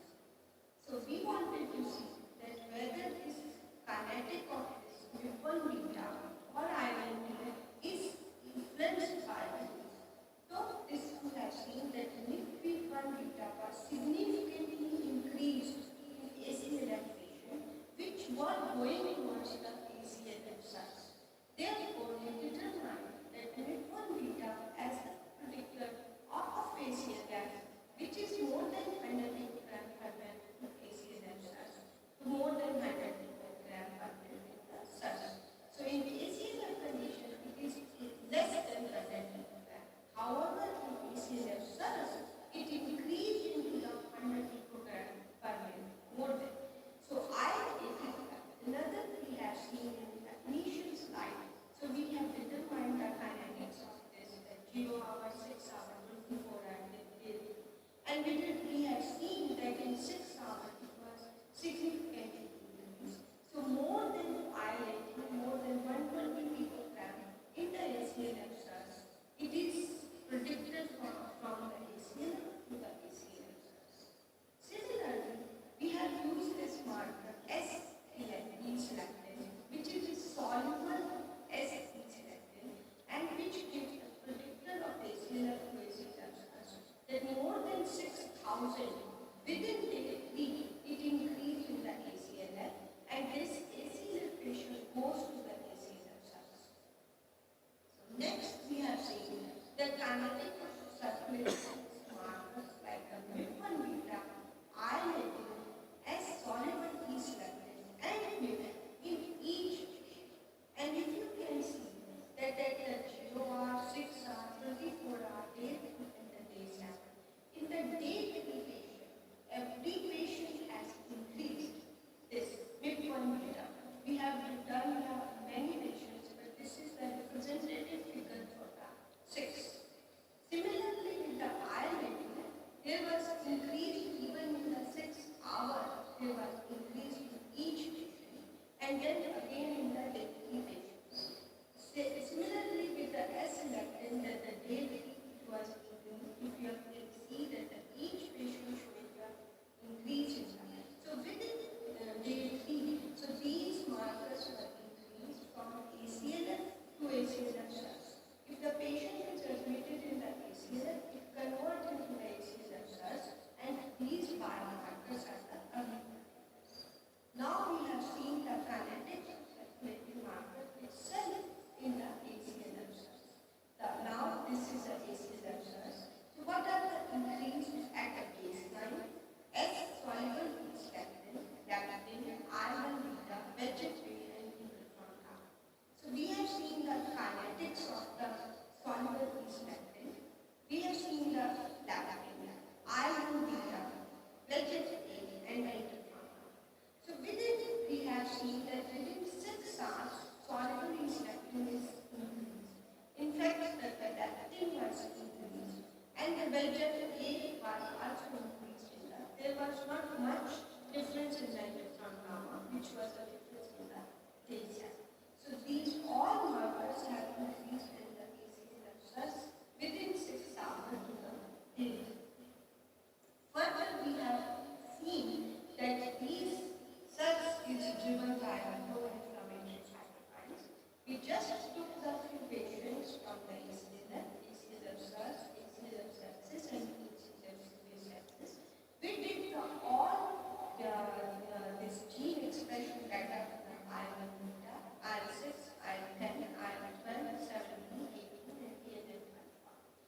can see these histogram that this will show that the ACLF and the ACLF search. In the ACLF search, there was the cytokine storm with the IL-1 increase, IL-6, IL-10, IL-17, 18, so which is not present in the sepsis. In fact, in the ACLF severe sepsis, there was only increase in the TGF beta, which was not here in the ACLF search and the sepsis. This data indicates that the cytokine storm, which we have seen in the pro-cytoplex 45 cytokines, this was that it is confirming our cytokine and the gene expression. Further, we wanted to see that what is the immune system, because of the second objective was to see those cytokines are affected and increased. What are the cellular functionality in those patients? So again, we have compared with the ACLF and the ACLF cells. If you can see, there was an increase in the 6 hours, this bar shows. And this bar shows that after baby, it is decreased. So monocytes was increased in the ACLF, but in the ACLF cells condition, this was increased in the mode of the baby, which was secreting those cytokines. So through flow cytometry, we have also explained that these monocytes were giving those cytokines, which we have detected with the cytokine procardiac condition. Further, we have seen in these ACLF and ACLF cells the neutrophils conditions, CD16 and CD11B kinetics, which shows that all the time we have compared the neutrophil percentages with the healthy controls. And at the baseline, we observed that there was a sharp increase in the genome mass even at the baseline, the neutrophil, which remained consistent in the day and the day 7. But from the 0 up to day 7, there was an increase in the neutrophils in the ACLF. But however, in ACLF search, it was more increase from the ACLF, and there was a fluctuation, but at the day 3 and the 24 hour, again there was increase from the 6 hour. Therefore, the ACLF search condition, there is a recruitment of neutrophils from the ACLF. We have also seen that the total lymphocyte kinetics to see that NLR ratios. So we have seen that the decompensated cirrhosis to ACLF, there was a sharp decrease in the ACLF, in the lymphocytes. And when we have observed in the ACLF kinetics, you can observe that this is a healthy control bar. And at the 0 arm, you can see that the percentage of lymphocytes were decreased. And there was no significant changes in the ACLF. In the ACLF search also, it is decreased, however, it is much better than the ACLF, and there was little increase from the 0 hour to the day 7. So ACLF search is driven by the lymphocytes, but ACLF condition is more driven by the monocytes. Then further, we have calculated the neutrophil to the lymphocyte ratio. So neutrophil to the lymphocyte ratio was increased, means that the neutrophil percentage was increased in the ACLF at 0 hour, 6 hour, 24 hour, day 3 and the day 7.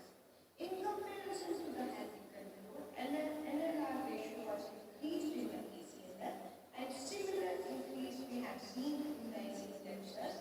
However, the decline in the day 7 was not there. But in the ACLF neutrophil ratio and the monocyte ratios were more than the ACLF cells. We have also observed the NK cell kinetics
severe cirrhosis and in the ACL hypertension.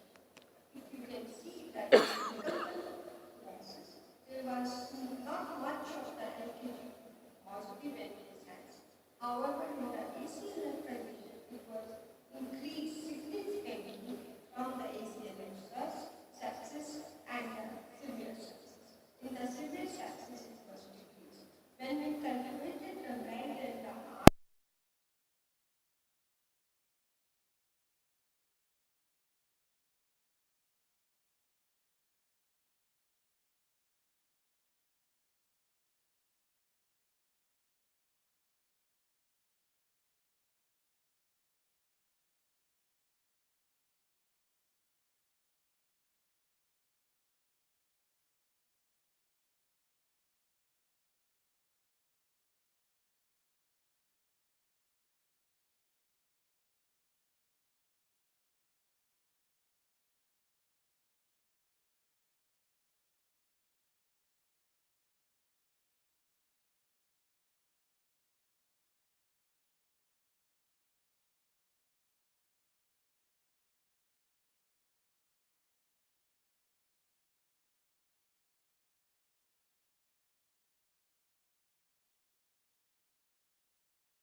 did not observe any evidence of tachyphylaxis through this.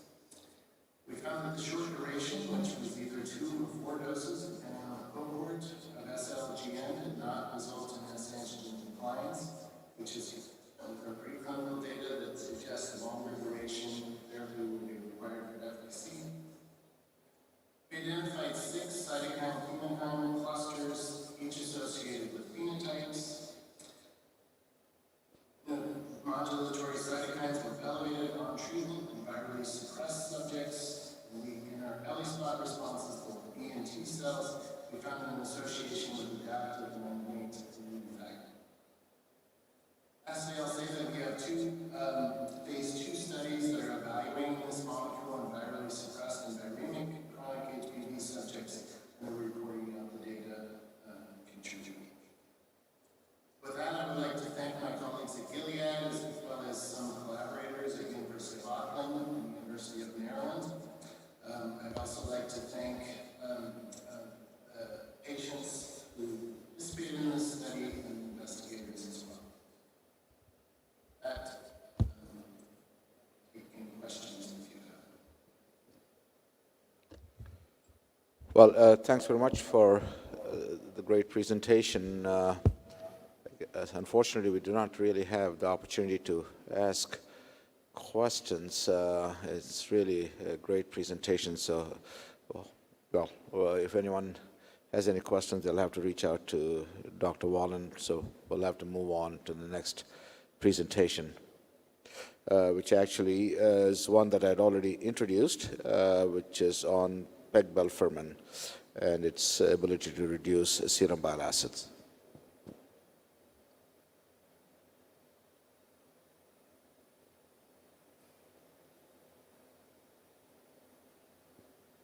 What's the story?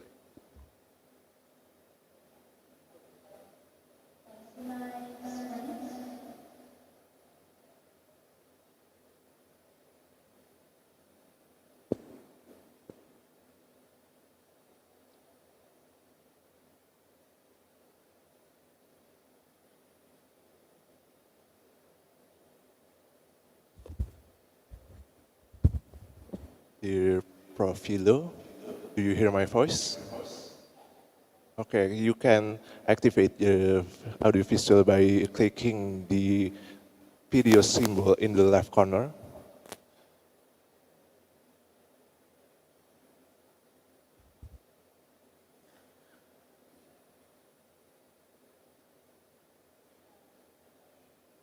Hello?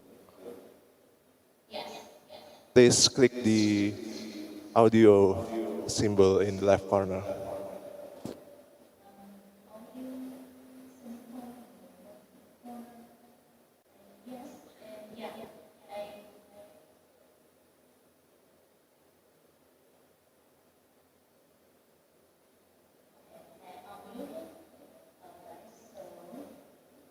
Just click the video symbol.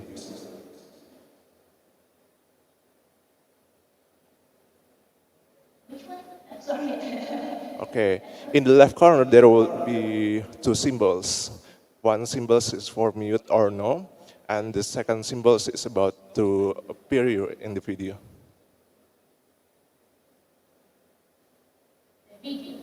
Yes. And you could click the share sharing, the green symbols in the middle, to present your presentations. Just click the screen sharing and click the presentations.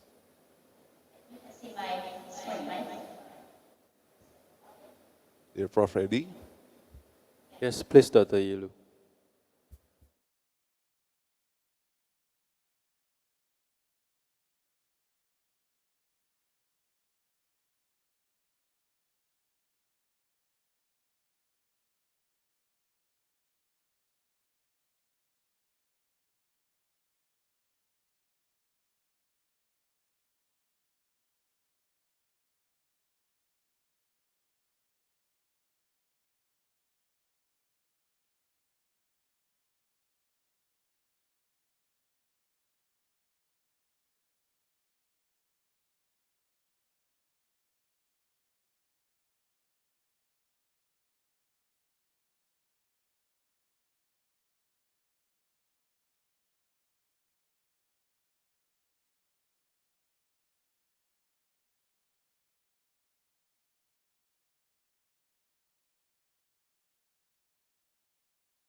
Dr. Liu, for this presentation.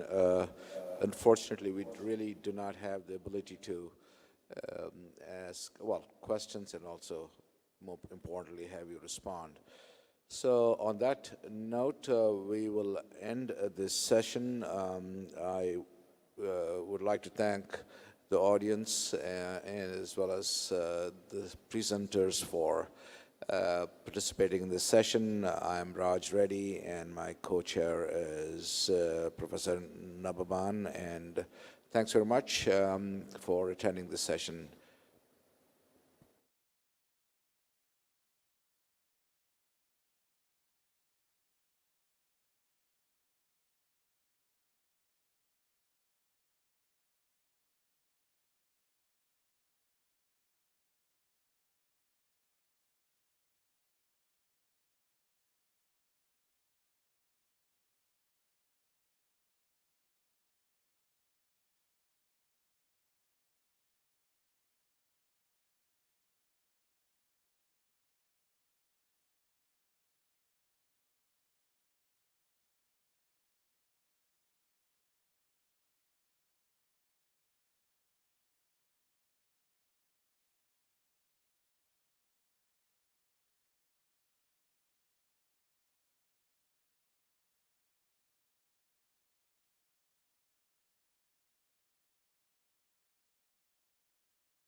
Cek, hehe. He. Cek, suara saya masuk lagi di sini. Cek, cek, cek, cek, cek, cek. He, ah, he. He, he. Limit ya, he, he, he. Nah, enggak, he. Udah masuknya. Cek, he, si. A, he, he, a. 1, 2, he. Okay. Cek, he, a, he, a. Cek, he, a. Cek. Balik ya. Si, Mikrofon ini. a. Cek, a.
He, he. Cek, he, a.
Check.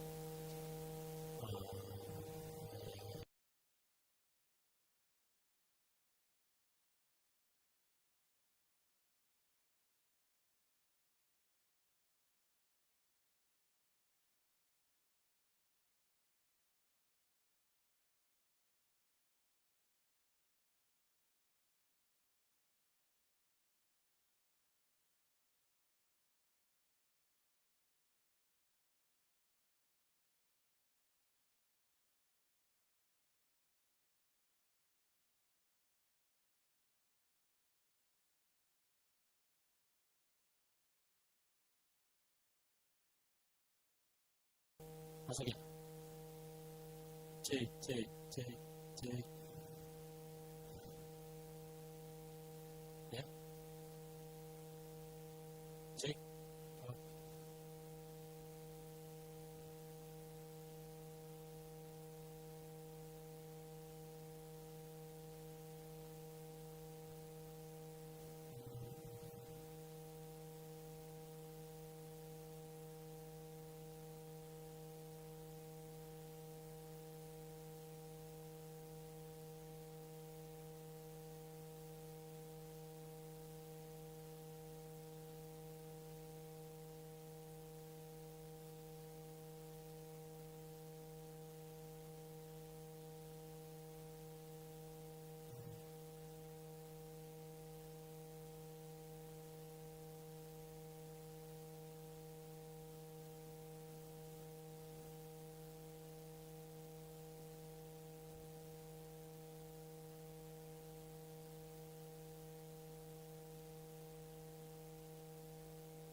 Halo Gina.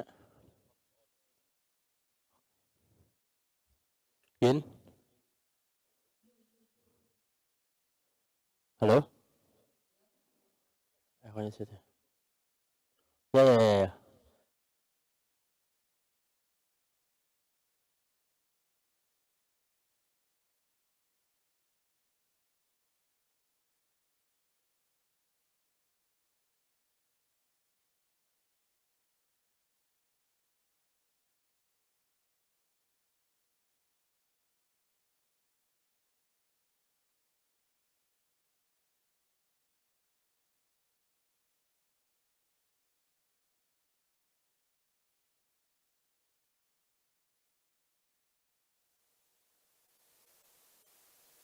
Oh, ini. Oh, no. Oh, langsung itu ya. Ah. Sebentar, Gen. Hah? Iya, iya, iya.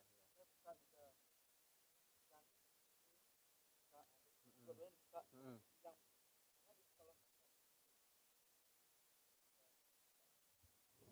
Hmm.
喂，你那边听到吗？这边会有回音，所以 a little bit so.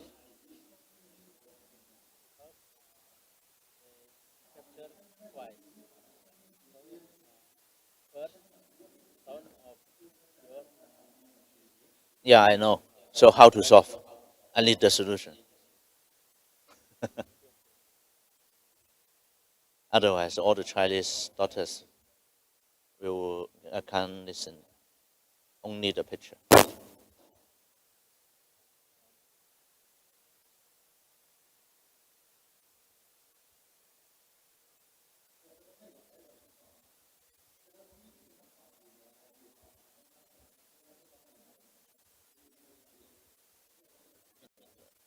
You sit.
喂喂，听到吗？现在应该都好了吧？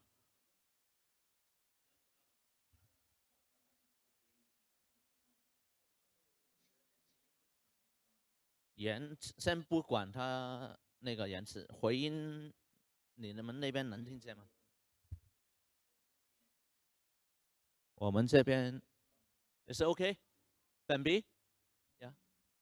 Can I try the microphone on stage?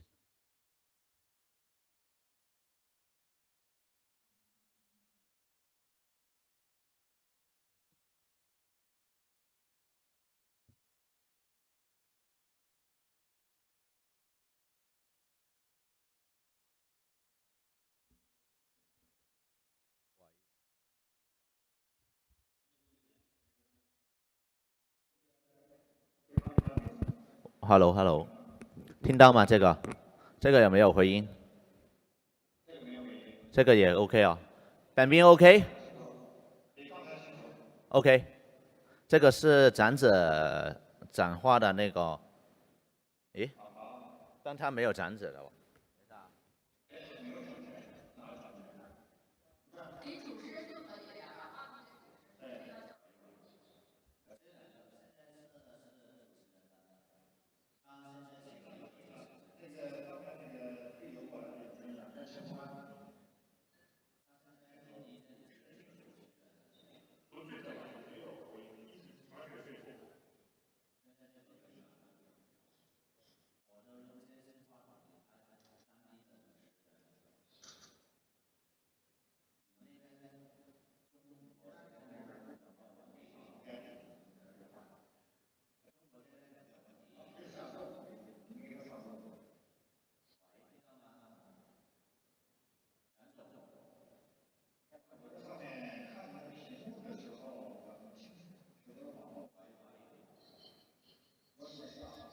喂喂，杨总。哦，只有这只话筒能听到。哦，知道了，等一下啊。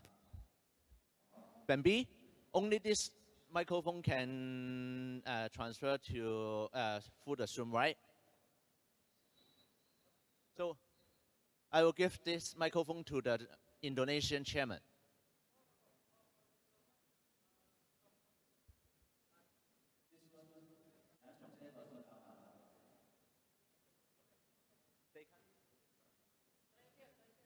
Yeah.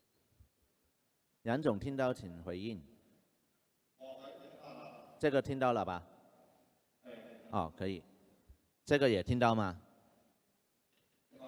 哦，这两个都可以。Okay. So Ben B, this one will be for the Indonesian chairman, and we use this one for ourselves.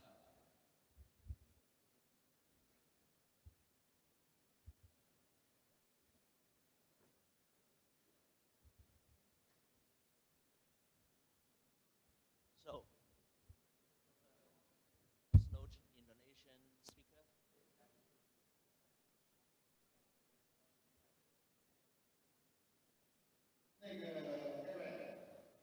哎，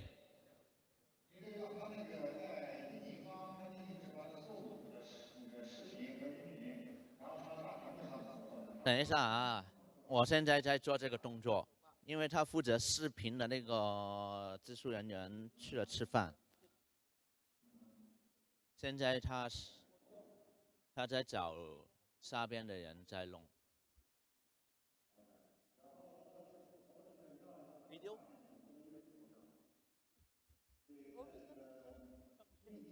Not come back yet 啊。哦，OK。哎。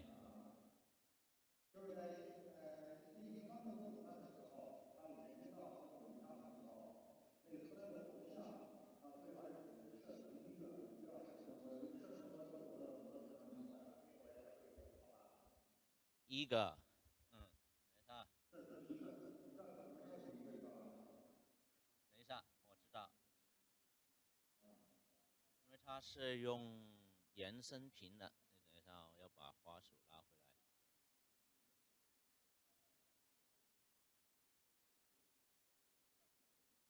但是他们讨论的时候，你就在上面了呀。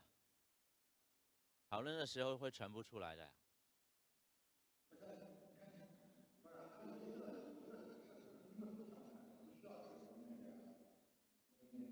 跟他们那些专家上线的时候讨论，只出一个。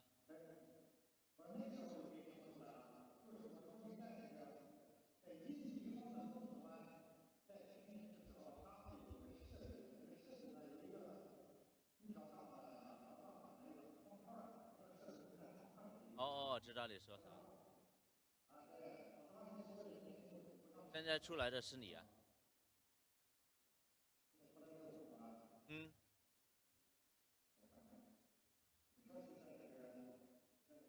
Zoom。我给你看啊，尝试。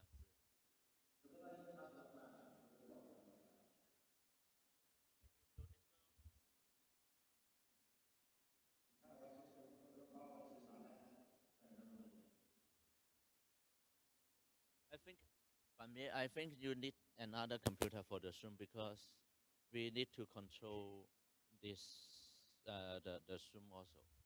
So if we project to the screen already, then we can. We need to. Is okay? Oh. Duplicate. Oh, that will be.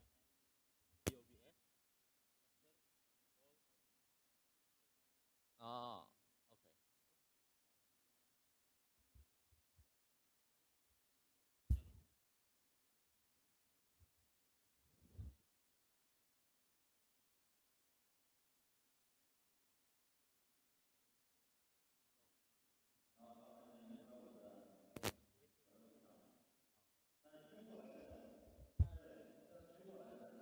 等一下，等一下，我再跟他沟通。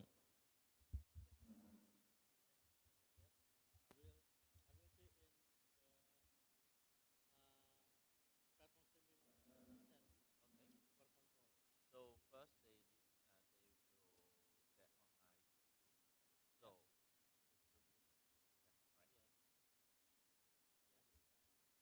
right. Yes. And then we may need to change this.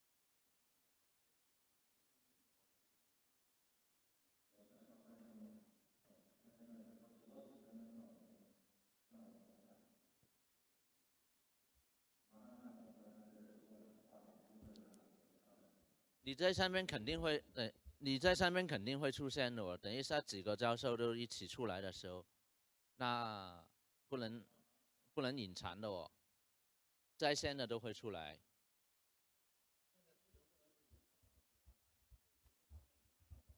嗯。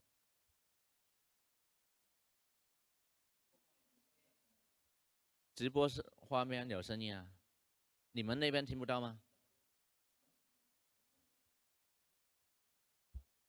有没有声音？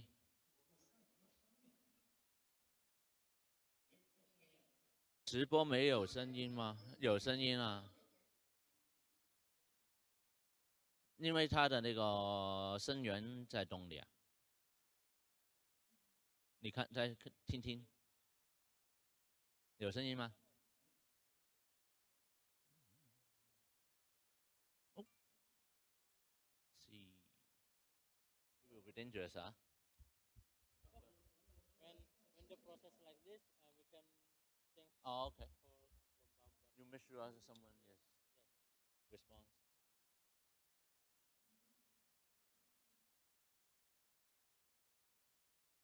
有声音了吗？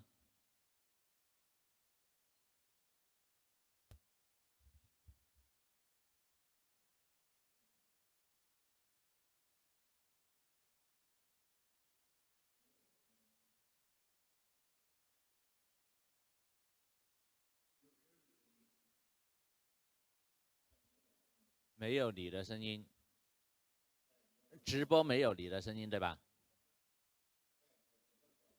Okay. When live streaming, they only can hear us, but their sound was muted. So the sound hasn't been captured into the live streaming OBS. 知道了，我再让他想，他就是 Zoom 的那个声源没给到采集卡。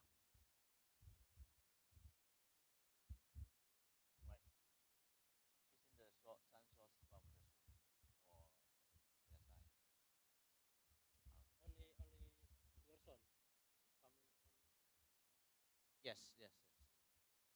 Live streaming will only hear us, but not.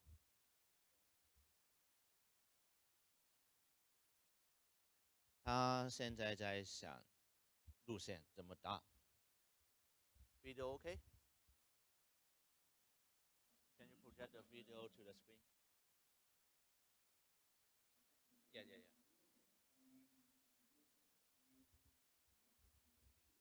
就是因为他没有把那个声源接到那个采集卡里面，他接的是这里的话筒，所以直播的时候能听到这里的声音，但听不到 Zoom 的声音。他理解了，现在在弄。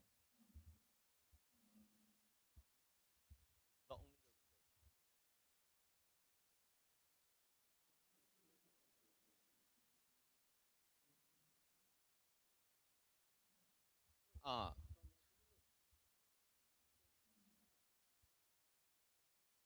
闪闪闪。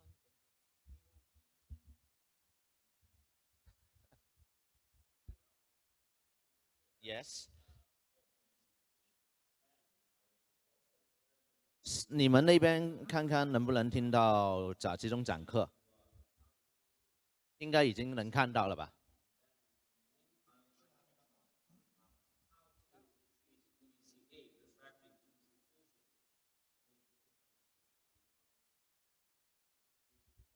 哎。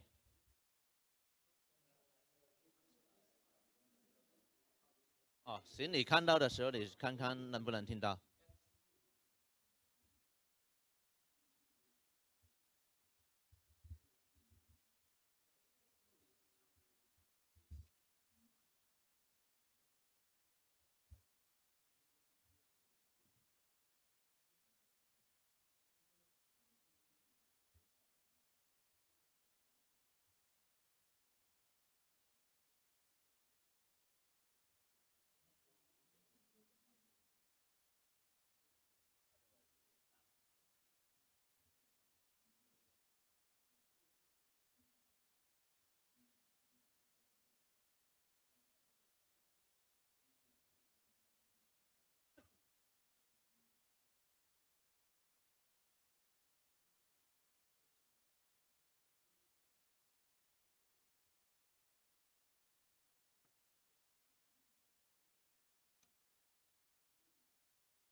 哎，你说。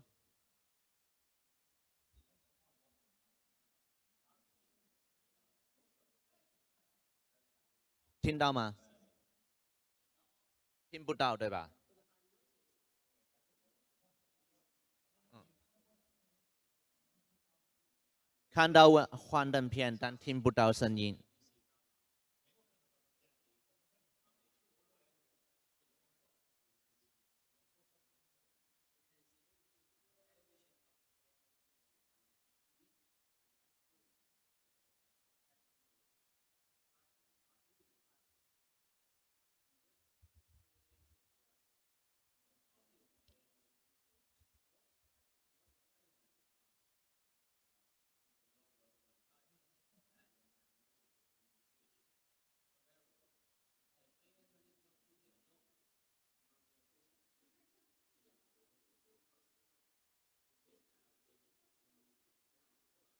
哦。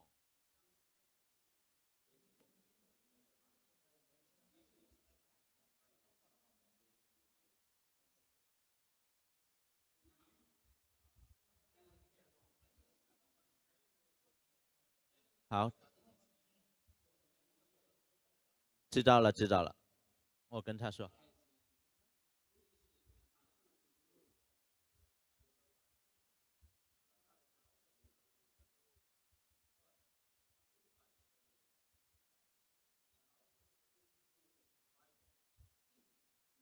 the live streaming, that hasn't been pushed to there. They haven't seen the video or listen, hear the sound. Okay. Just let you know the issue. Okay. 好了，他知道了，他早就知道了。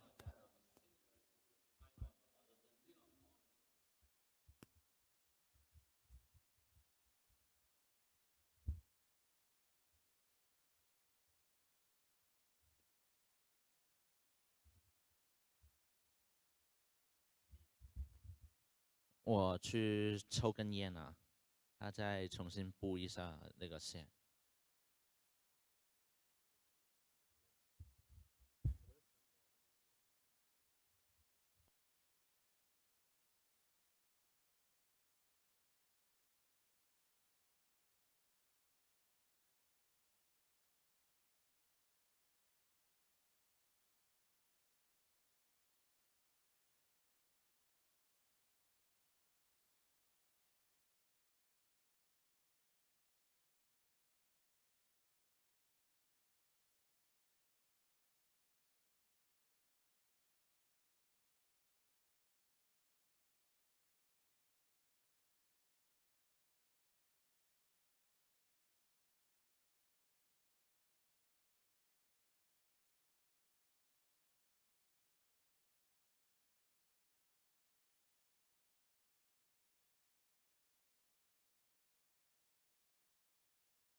I can show you the world.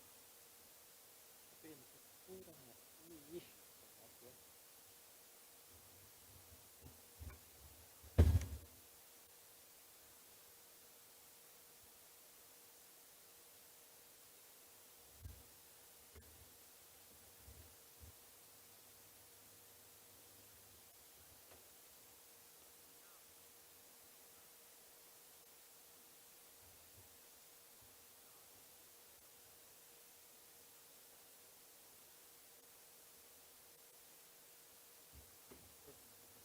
Jam setengah bro. Jam setengah. Jam setengah. Bentar. Buat aku dulu.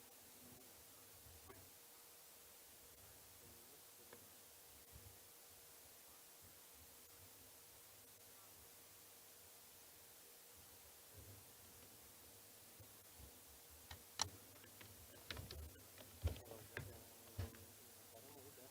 Sekarang dia lebih ribet lagi. Kalau di sini bikin juga. Apa video yang tadi? Bikin juga. Udah aman kan, udah enak kita kesana.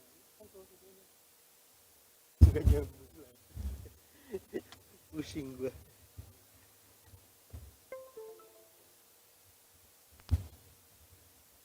Terus ini kesini. Ini ya, ini ya. Ini gini aja.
Output yang dari sini. Boleh dibuka? Oh, sudah.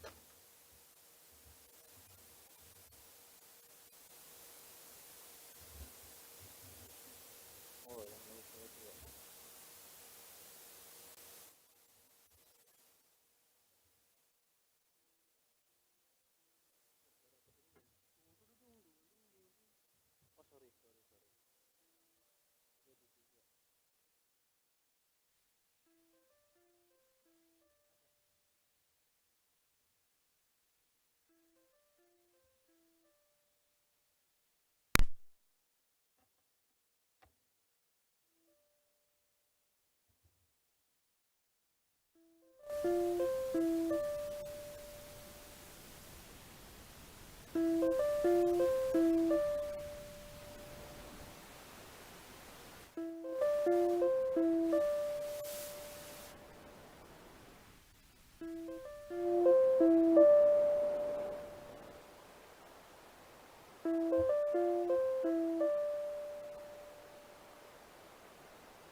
Oh, sorry. Ini juga.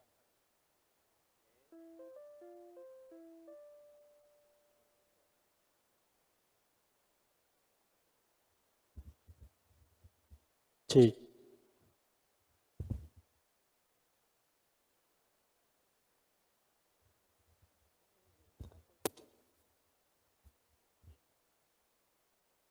Mikrofonnya ya bener. Cek. Cek.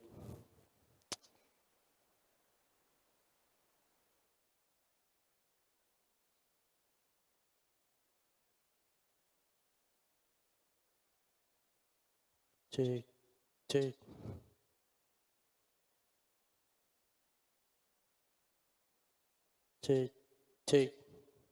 Cek. Cek. Tes. Satu tes. Reverb.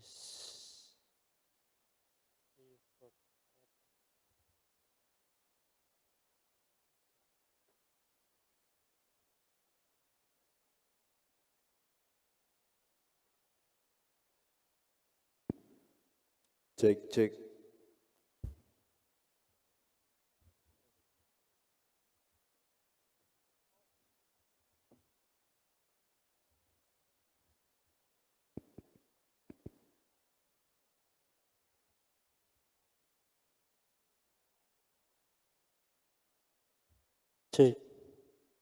Tes. Satu tes.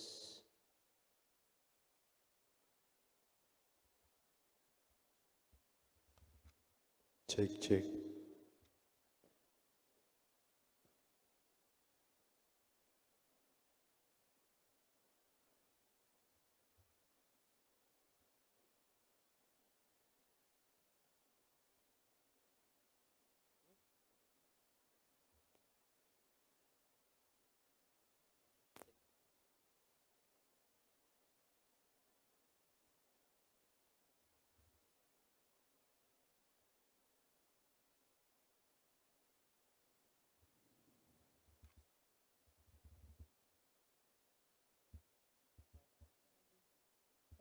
Keluar aja kan. Permintaannya luar biasa. Nantinya hajar.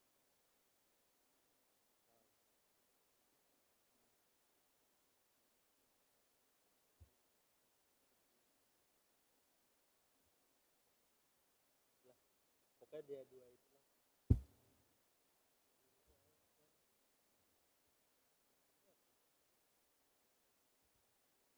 Cek. Tes.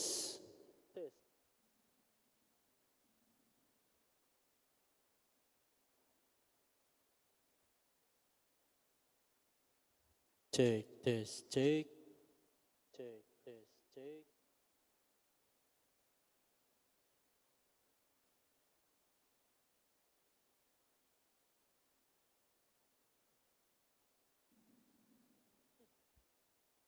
Cek.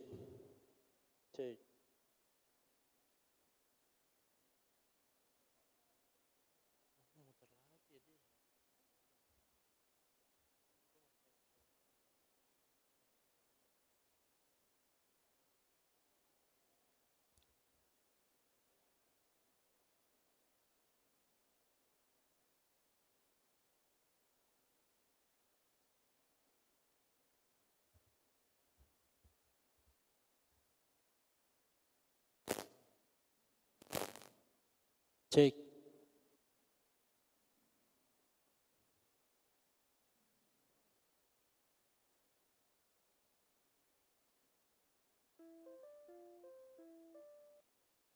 Check. Check.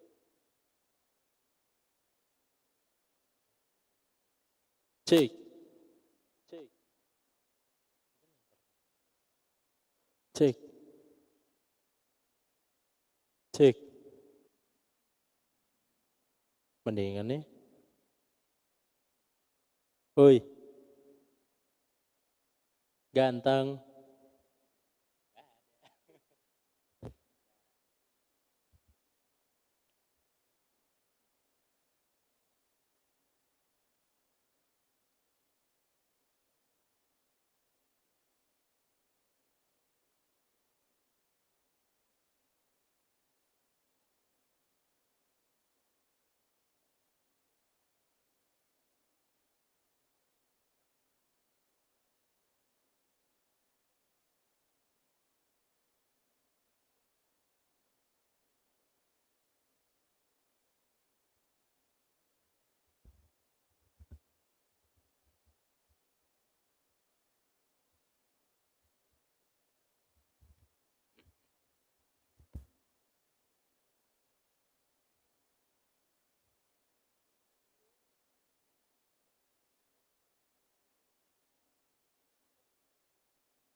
Also, the PowerPoint, the video play here.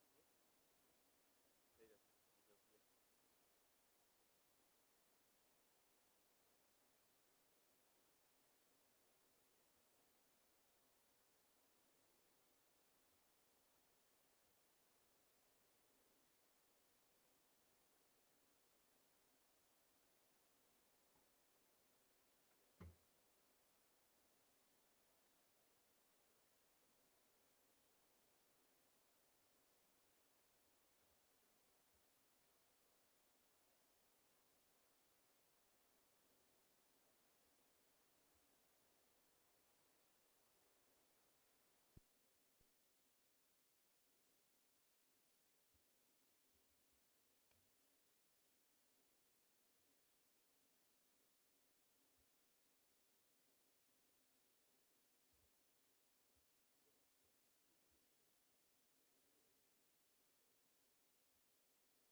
Also, the video will play here.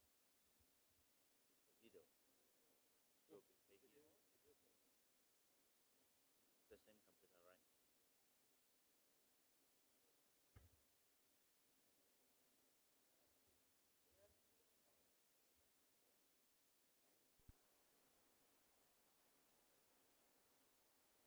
try it.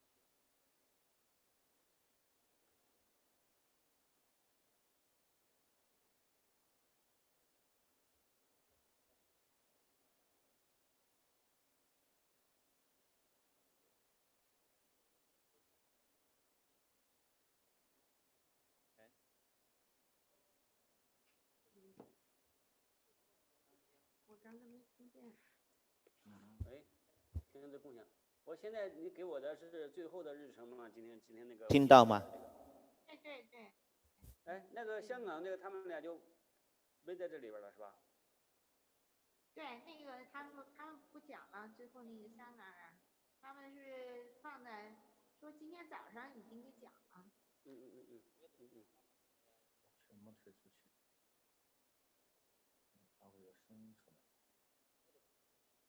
魏教授还没上来是吧？测试测试。魏教授现在还没有啊。魏教授算了，你有全程吧。中国那边听到这边的声音吗？你直接打电话联系他。好，我给他打电话。你们听到我们这边的声音吗？对。让那个谁，他们俩都下去。那佩林，马上开会了。佩林，隐藏吧，我把它隐藏就行。稍等啊，然后的话我再看 Gary 啊，然后的话先我上去，我就发个东西，你给我打出来那个日程。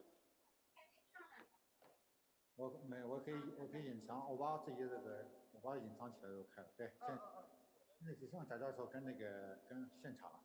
魏教授说他马上上。我想他没问题，他说好的应该是。咱是几点？3点整开始是吧？几点开始啊？3点开始的。计划就是3点。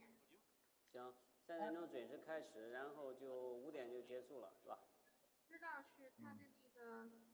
来教授，你能看到现场了吗？你看大卫现场上面已经有您的头像了，看到没有？有你的大卫现场那个看到没有？我已经看见了。哎，你已经在里面了，对。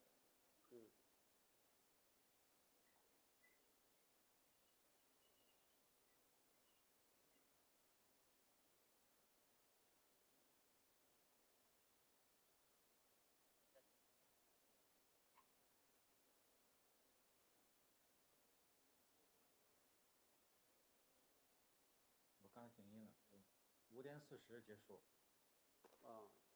对。魏教授上来了吗？魏教授，还没有。哎。就是 Gary。Gary 在那边。那就是这个到最后的时候，应该是 Gary 先放一下那个，我让 Gary 先放一下那几个教授的片子，然后我再接着放这2张片子，应该没问题吧？3个教授是放到最后吗？还是放第一个了？一开始了？那我都可以，那就那个叫魏教授说也行，叫魏教授说他们几个没来的事儿，就是这么。就是我现在跟 Gary 按您的说法是放在最后了那3个。那可以放最后就可以，就是放最后。放最后，到最后他放完以后，我再放我分享2张片子。行，好嘞。为了保险起见，我先这样，我发给你，那会儿发给 Gary， 万一这边不能放，就要从那边放，是吧？行吧，我就从这里边发，万一他那边外边万一要不能放，就要从那边放。你们那边听到了？群里。OK。喂。好的。群叫肝病专家。喂，听到吗？太大，我看我没弄好。没。我看太大了，不可能。一个。是的。喂。OK， 我知道了。贾教授听到吗？全部压缩了，这个片儿太大了。没听到。这个图像太大了，压缩。所有的使用电脑。喂，中国这边听到吗？喂。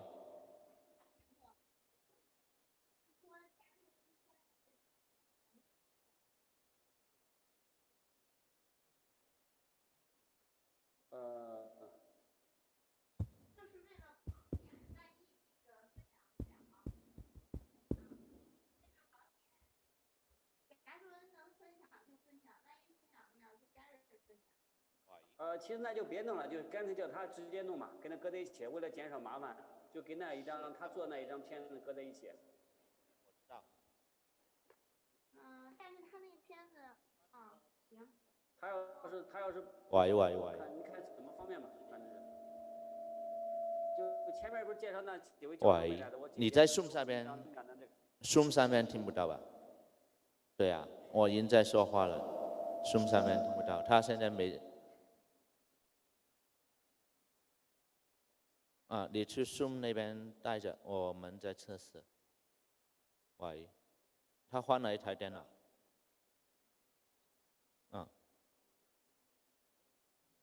喂，贾教授听到吗？听到了。听到了。OK。我也是看见前面那个屏幕那个大的是吧？对。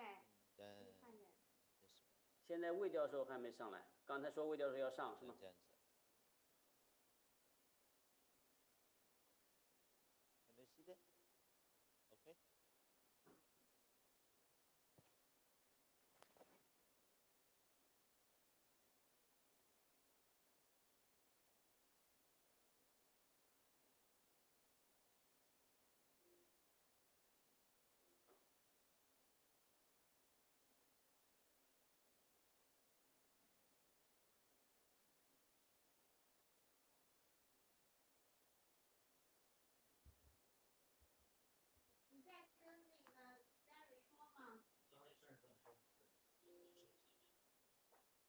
Hi, Professor Gani.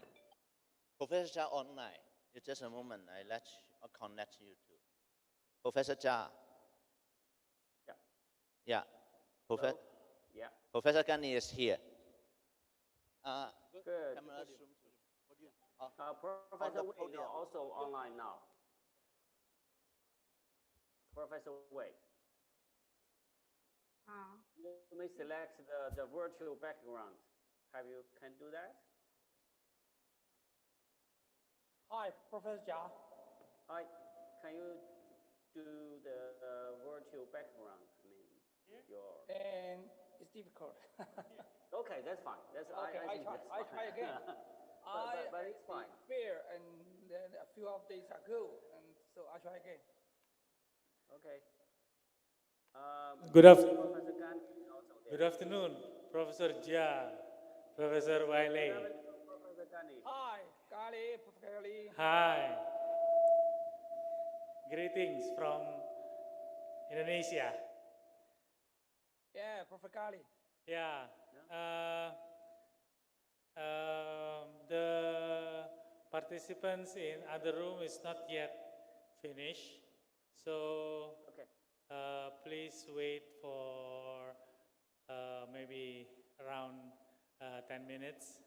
Okay, that's fine. Yeah, we will wait the other participants to join this meeting in this room because the other room is not yet finished. Okay. Okay. Fine. Thank you. Thank you very much. Thank you for your arrangement.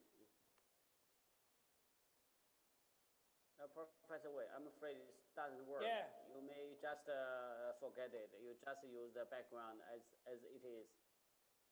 Okay. Let me change.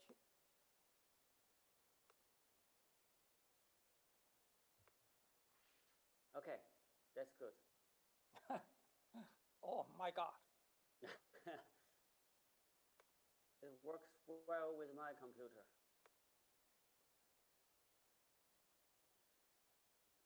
You may need upgrade your operating system.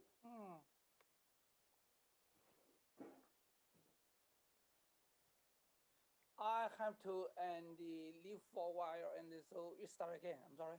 I have to restart again. Sorry. Okay.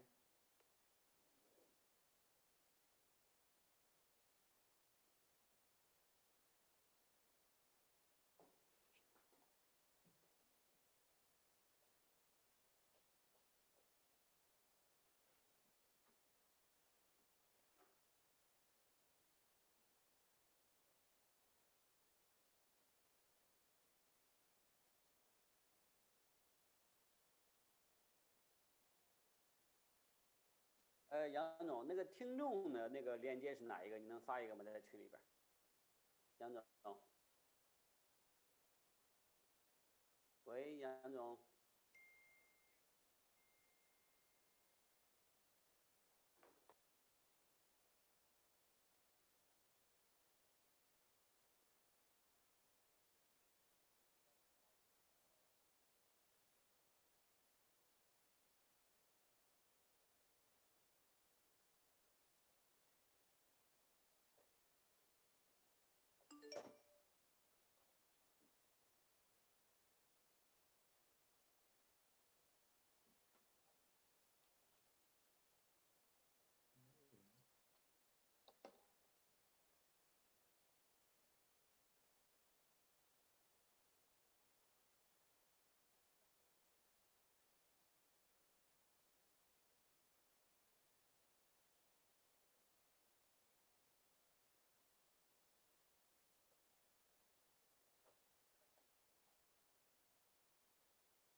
Hi, Professor Jia.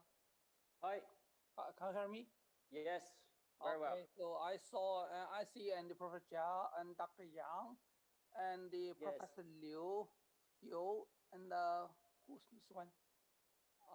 The Apostle meetings, and so, and also, and the Professor Qi is going on, and so, and shall we start, Professor Jia? Professor Gani suggested we need wait for a while because the other session next door has not finished yet. Okay, sure.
So Professor Yu's virtual background is partially work.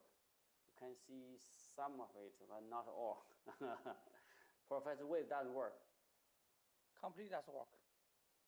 Yeah, Professor Yu partially work, but it works well with mine because I often upgrade with the system. Oh yeah, good. But sometimes run the risk but usually it works.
Professor Wei. Yeah. So Professor Gadi has come back. Okay. Yeah, so you start. Okay. So your distinguished and respected Professor Gadi, the President Apostle, and also the Professor Jia, and the former President of the Apostle, and also OSC meeting and member. Dear colleague and the Indonesia colleague and dear colleague and the embodied and the four apostle 20. I think Professor Yang Lesmana is also there. Is that? Oh yeah. Hi, Professor Lesmala. I see you. Junior Lesmana. Junior. So Julia Lesmana. I think this is the first time that Apasa run on the webcasting, and I salute my colleague from China. So this session can be done in Apasa 2020.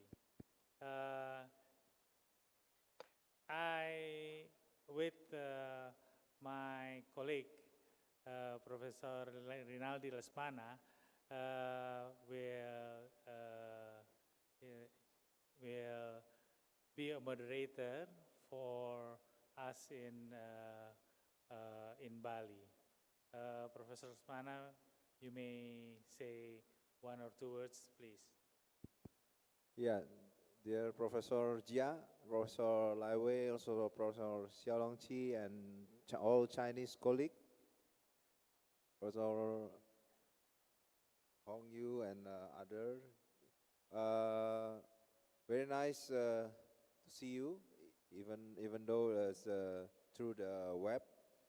However, we are very grateful and thank that all of you still can support us, even though that we are far away from distance. I still would like to say that really deeply sorry that all the Chinese faculty and delegates could not come. And I hope this problem, because this becomes our problem together, the coronavirus will solve very soon. And I do hope that we will meet very soon again in another meeting. So I will become a co-chair with Professor Rino Ghani. So if you are already ready to start the presentation from Chinese delegate, so please you can start the first presentation. Thank you. So maybe Professor Wiley will be chairman for this webcasting. Please, Professor Wiley. Okay, thank you. And first of all, I would like to say congratulations. And even in this critical situation, and I know, and you still have 1,200 attendance in your congress, and so therefore, it's a big challenge for you, but it's success also for you. So, and I would say, congratulations, and the president and the Professor Gadi and Professor Lesmala for your successful well organization, and also you're consistent, and so you did good job. So, and let's move to the meeting, and the first speaker will be Professor Jia, and you already know Professor Jia, and the Professor Jia will give the first topic, and so therefore, after and before the presentation, and the Professor Jia also will introduce what we have done here in China, and the struggle for the against of the COVID-19. So, please, Professor Jia. I will just show you the presentation. At the end, we will have a short, brief discussion, and I will give some closed remarks. So please show my presentation. Thank you.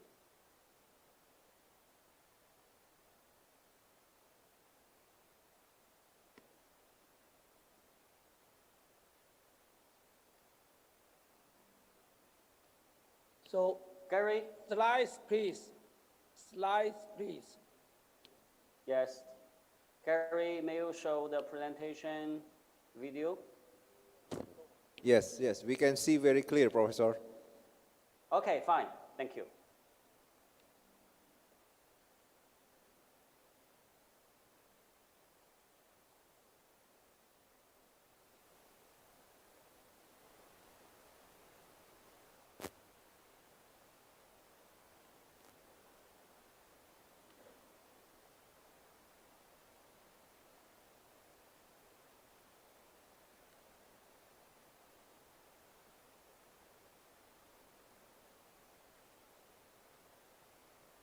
patients. Then I will also very briefly to tell you how to identify patients who are not responsive to UDCA.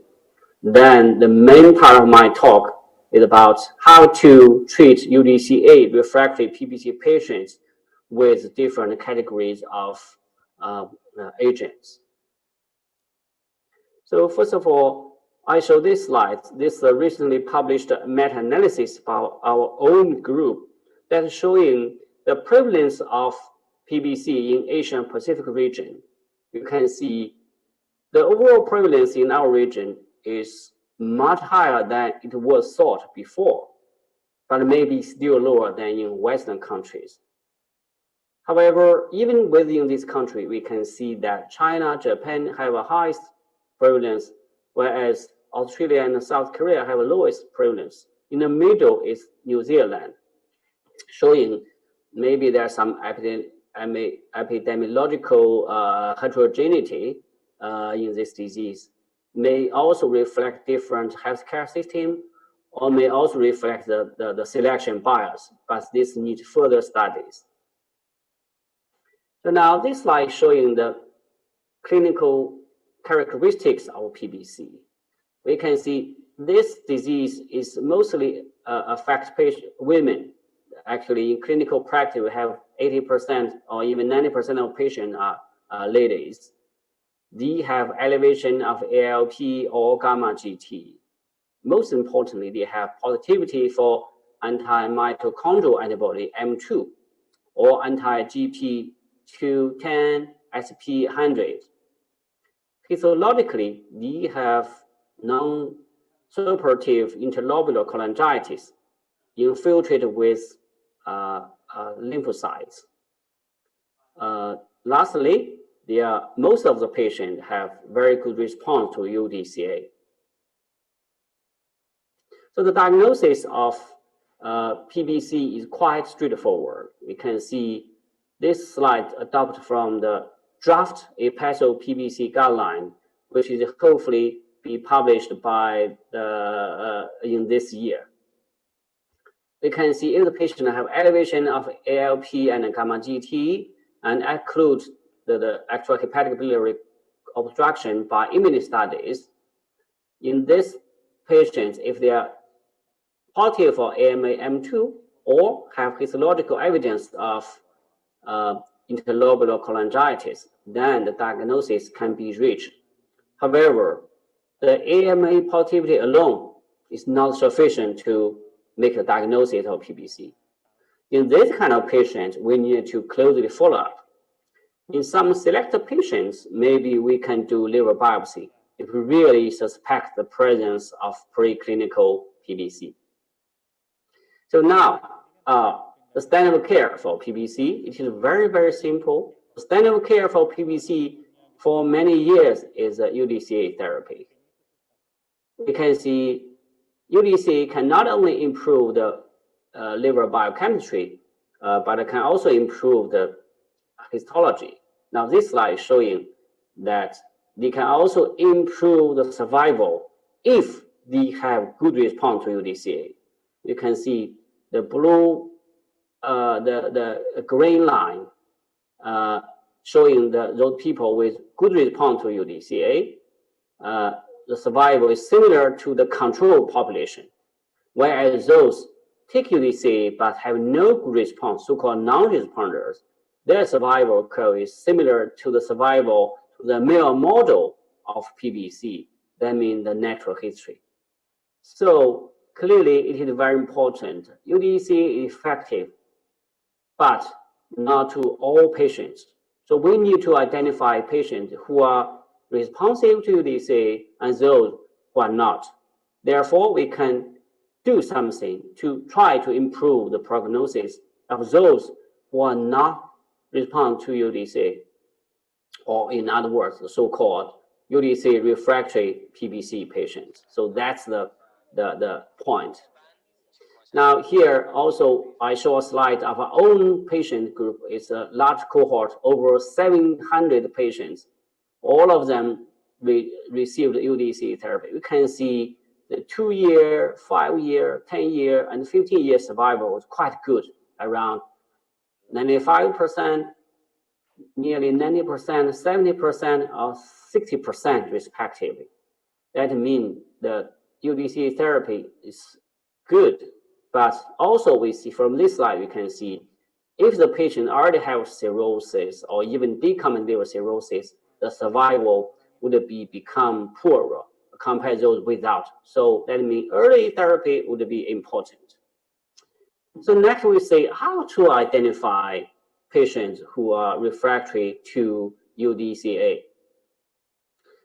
Now this slide is just summarized by our team. You can see we have different so-called criteria or models to predict the long-term survivals. You can see the area on the curve of the probability of the 5-year, 10-year, or even 15-year follow-up or longer follow-up. We can see Paris 1 criteria or UK PBC score have a better predictability than the others. So here I just show you one validation study from China.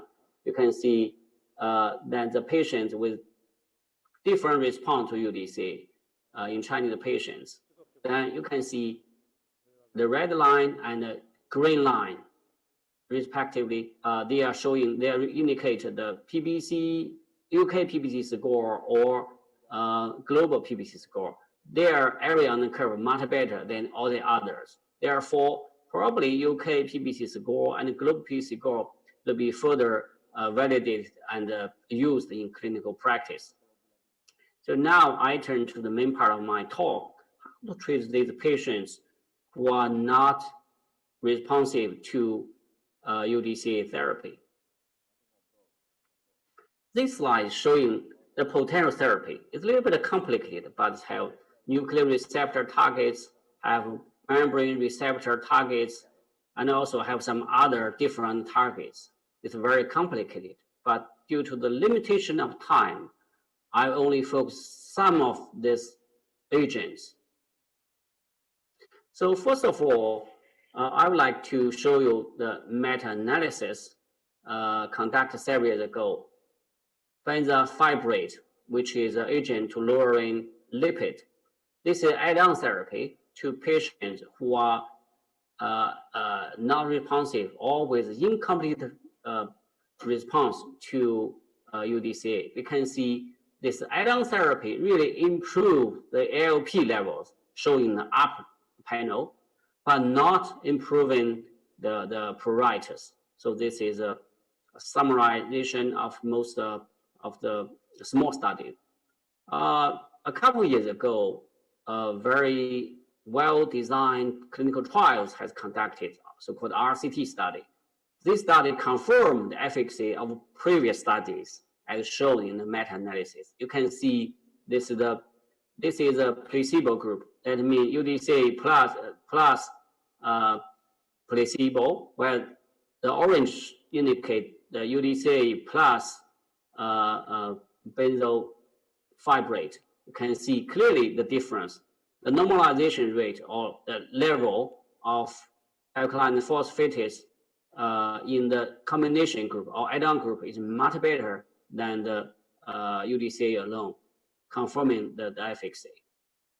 Then this slide is showing a small observational study conducted in China. It's a short-term, small sample size, but again, you can see it showing, you can see the fenofibrate plus UDCA for Chinese patients with partial response to UDCA. Almost all the patients have improvement in ALP and gamma GT. You can see most of the patients have much lower level of either ALP or gamma GT compared with the baseline of the study. So now this slide showing the fenofibrate, another lipid-lowering agent added to UDCA, could improve the ALP and the gamma GT patients. But unfortunately, it could also worsening the creatinine level and EGFR rate in patients with some optimal response to UDCA. This is a small observational study published by our own group. You can see the ALP and the gamma T levels can be improved by this kind of add-on therapy. At the same time, we can see the increasing trend in the creatinine level. Similarly, we also see the declining trend in patients with decompensated liver cirrhosis. So therefore, we should be careful about the use of these agents. Although it is effective, but we should care about the side effects. So this is a meta-analysis showing the fenofibrate could improve the serum ALP and the gamma GT. Here is the ALP, this is the gamma GT. So both of these can be improved by this kind of add-on therapy. So now we switch to a new agents, the recently approved agents in America and Europe. I'm not sure whether it proved in any other countries in this region, our own region, Asia Pacific. Obeticholic acid. It is a semi-synthetic analog of the primary bile acid of CDCA, the chenodeoxycholic acid. It can selectively activate the nuclear hormone receptor, phonesoid X receptor, so-called FXR. So this is a new agent. We can see this is also add-on therapy. It's an RCT study showing that the obeticholic acid, so-called OCA, add-on therapy, decrease ALP levels in patients with suboptimal response to UDCA. Here you can see as a placebo group, the 10 milligram, 20 milligram, and 50 milligram. So maybe you can see 50 milligram have not better response, that mainly due to the side effect that causing the withdrawal, the stop of the medication or withdrawal of the trial. So again, this is this showing the combination therapy or add-on therapy. Now, more recently, there is another clinical study, is again RC study, showing the obeticholic acid monotherapy also improve the ALP and the gamma GT level in PBC patients. This the left panel showing the ALP, the right panel shows the gamma GT. We can see that the placebo group, there are no significant changes before and after treatment, while there's the different dosage group, 10 milligram or 50 milligram. Both these groups have a similar efficacy in declining the ALP and gamma GT. However, we need to know that the higher dose group, especially in the 50 milligram group, the percentage of patients with pruritus are very, very high. So this may be a major drawback of these new molecules. So now we look at the RC study, budesonide, which is a oral corticosteroid, which have a major first pass effect in the liver. That means the concentration in the liver is much higher than in the blood. Therefore, hopefully, it could exert the good action in the liver, but avoid the systemic side effect. This is a combination therapy for 3 years. You can see improve the histology of PBC. This is the dark bar showing the combination group. This is the UDCA group. We can see the deterioration rate, worsening rate, is much lower in the combination group, where either in staging in the fibrosis or in the neck inflammation. So we can see most of the combination group have a negative value. That means they improved compared with the UDCA alone. Now we turn to the rituximab, which is a monoclonal antibody against the CD20. This is only for 6 patients, very small number of patients. It's a pilot observational study. We can see with the incomplete response to UDCA. These 6 patients, you can see the AST, ALT, and ALP levels. All of this, in all these patients, we can see, most of the patients, we can see the declining trend of these serum markers. This is a rituximab 1 gram, that's 1,000 milligram, intravenously at day 1 and 2 weeks later, then followed up for up to 1 year, only 2 at the baseline and 2 weeks.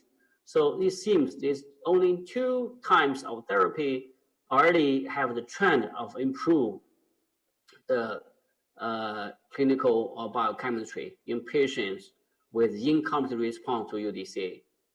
Similarly, this also a small observational study, rituximab for 13 patients. The previous one only 16 patients, 6 patients. Now 13 patients with incomplete response to UDCA observed for 1.5 years. You can see after all this kind of changes of alkaline phosphatase from baseline, then most of patients you can see that change have declining from the baseline. The 0 means the baseline. Then most of patients, there's totally 13 patients here. Only some of the patients have worsening, but most of the patients have improvement in alkaline phosphatase levels. So we have mentioned all these agents: fenofibrate, obeticholic acid, budesonide, and rituximab. And also, still there are many new agents, but most of them are in very small scale observational studies, or even just in clinical trial phase. So at the moment, I'd like to use the AASLD guidance published a couple years ago. You can see the standard of care for UDCA is for PBC is UDCA 13 to 15 milligram per kilogram body weight hourly for long term, actually for lifelong. Biochemical response to UDCA should be evaluated at half year or 12 months, half year or 1 year after treatment to determine whether they have the good response. In those with inadequate response or incomplete response, or so-called refractory to UDCA, then this kind of patients, we can add on the obeticholic acid, starting at a very low dose. We can also give fenofibrate or benzafibrate as an off-label alternative therapy, again as a combination therapy. However, we need to be careful. In patients with decompensated liver cirrhosis, the use of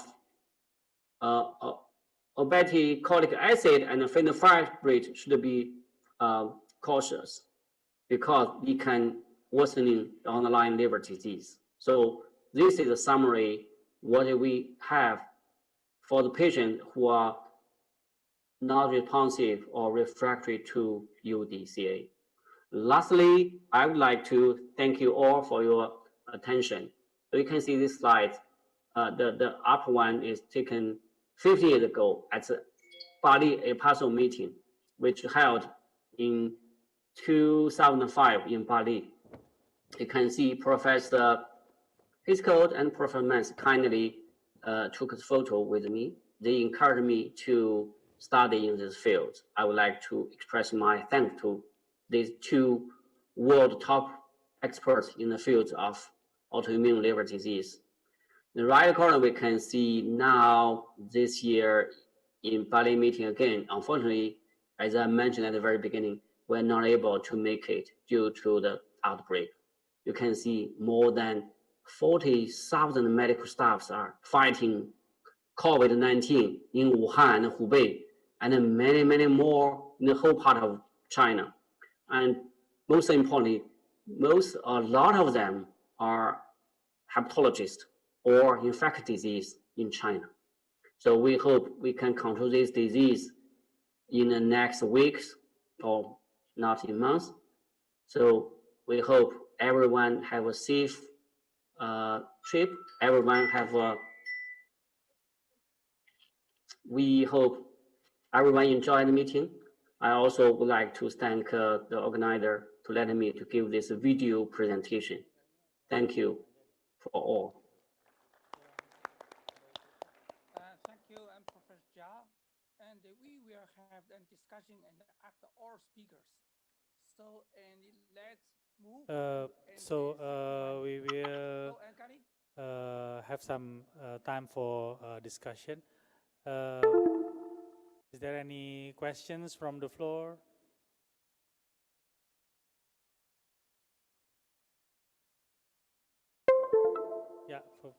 Yeah, Professor Nekati Omachi from Turkey.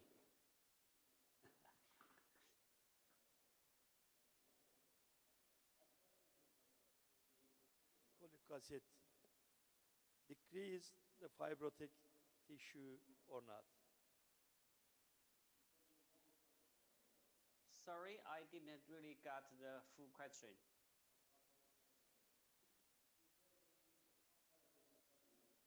I cannot hear. Sorry.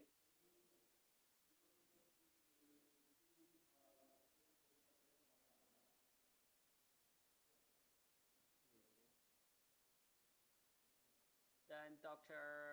Gani Professor or Jia? Samantha, would you please rephrase the question? I cannot hear. You may try to restate the question. That's Samantha? Oh. I cannot hear. No, still no, I cannot hear. Sorry about that. Okay. So can you translate, please? Yeah. Professor Letmana, maybe you can rephrase the question for me. Is there any fibrosis? Well, long term, yeah. Long term.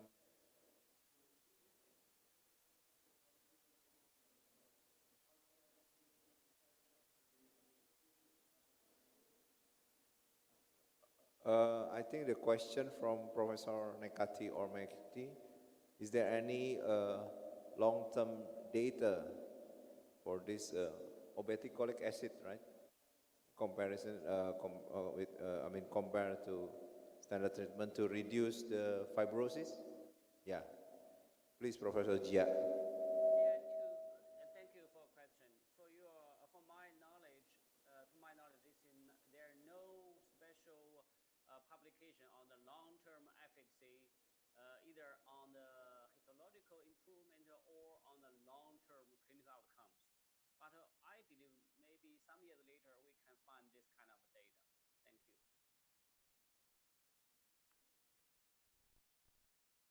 Any other questions?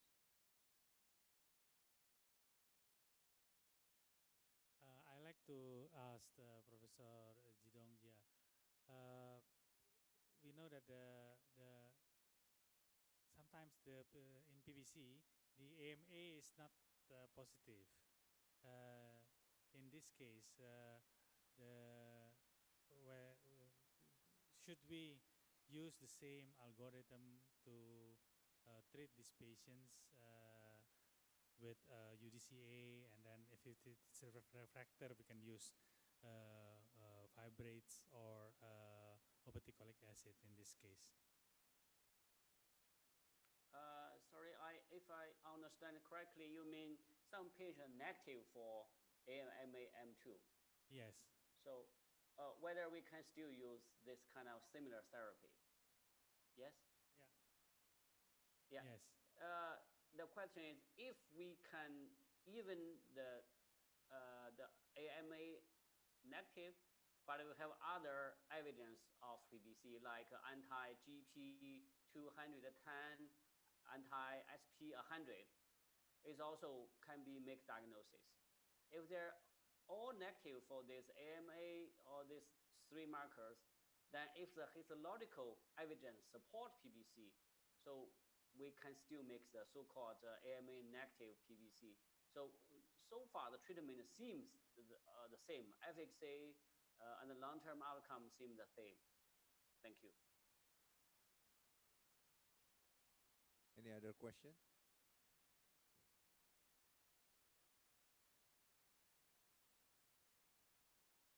If there's no other question, we can continue. Please, Professor Lai Wei and Professor Jiang, to introduce the next speaker. Next speaker is the Professor George Lau. Professor George Lau and the former president of the Apostle, and also he's the member of the steering committee in Apostle. And Professor George Lau and he is famous, so everybody know him, and for his and the great contribution to hepatitis and other liver disease. And today, Professor George Lau will give the talk on HBV, and also associated with the hepatocellular carcinoma. So, Professor George Lau, and please. Professor Lau? Professor Lau? First of all, I would like to take this opportunity to congratulate Professor Rino Gani, the president of APASO 2020, of getting this conference conducted, despite the difficulty we are facing for the COVID-19. I'm George Lau from Hong Kong and Beijing, and today I'm going to address to you a very important topic related to chronic hepatitis B infection, and that is prevention of HBV-related hepatocellular carcinoma. As a practicing hepatologist in Asia-Pacific regions for close to 30 years, hepatocellular carcinomas is one of the most distressing problems we face in the patients with chronic hepatitis B infections, in addition to the acute and chronic liver failure and also end-stage liver cirrhosis. This figure shows the global disease burdens of primary liver cancer. As you can see here, there are more than 800,000 incident cases, carries around 810,000 mortality. And most of these liver cancer, primary liver cancers, are due to hepatocellular carcinoma, 80 to 90%. This figure shows the increase in age-standardized liver cancer mortality between 1919 and 2015 in 195 countries, published in JAMA Oncology a couple of years ago. This is very disappointing because during this period of time, lots of antivirals has been developed and registered and made available, and should be able to reduce the chance of liver cancer or the risk of liver cancer in patients with chronic hepatitis B infected patients. In addition, the HCC surveillance guidelines has been clearly standardized by the various regional liver societies, APASO, EASL, and ASLD, for early detections of liver cancer. Unfortunately, the case incidence of liver cancer, despite all these efforts over the past 3 decades, has increased by 75%. From 1990 to 2015, only 47% of them are accountable by the changing population age structures, and 35% accountable by population growth. As you can see here, most of these hepatocellular carcinomas worldwide is related to the chronic hepatitis B infections, around 1/3 of them, especially in those in the low and the middle social class. And these patients are mostly residing in the Asia-Pacific regions, as you can see here, Oceania, South Asia, and Southeast Asia. And therefore, chronic hepatitis B-related hepatocellular carcinomas is a major challenge faced by all the hepatologists practicing medicines in this part of the world. Based on the very careful longitudinal prospective studies with all the hepatitis B-related markers in Chinese, where the predominant mode of transmissions is perinatal, that is, they start to have the infections almost at birth. It is clearly indicated that hepatocellular carcinomas develop usually at the later stage of in the natural history of chronic hepatitis B. shown by Professor D.S. Chen's published in Science in 1993, and later on modified for Professor Anna Locke in 2017. Another very important aspect about hepatocellular carcinomas that I would like to draw your attention to is the rate of growth of the liver cancer. From 1 centimeter to a size large enough to cause symptoms, it takes a median of 3 years, range from 0.8 to 11 years, as shown by the Professor Songjia Lo in one of his landmark paper published in Gastroenterology in 1985. And therefore, it takes a long time and for liver cancer at the early stage to develop to a late stage. 3 years in medians and up to 11 years in some of the extreme cases. The relationship between hepatitis B and hepatocellular carcinomas nowadays is no doubt, but at the very beginning, it is not clear. This answer was provided by a very carefully conducted prospective studies on more than 22,000 Taiwanese men and residing in Taiwan. It is shown by Professor Brastley, published in Lancet in 1981. Surface antigen positive carriers have a much higher incidence of primary hepatocellular carcinoma. Nowadays, in year 2020, we are talking about the risk assessment service and personalized medicine. It is therefore important for us to understand which patients, which chronic hepatitis B patient, and at what stage they will run a high risk of liver cancer, and how we can prevent these liver cancers by the timely administrations of antivirals, and also to provide HCC surveillance. In terms of the age, sex, HPV DNAs, e antigens, liver fibrosis, ALT levels, albumins, platelet, family histories, diabetes, and hopefully in the future, other biomarkers.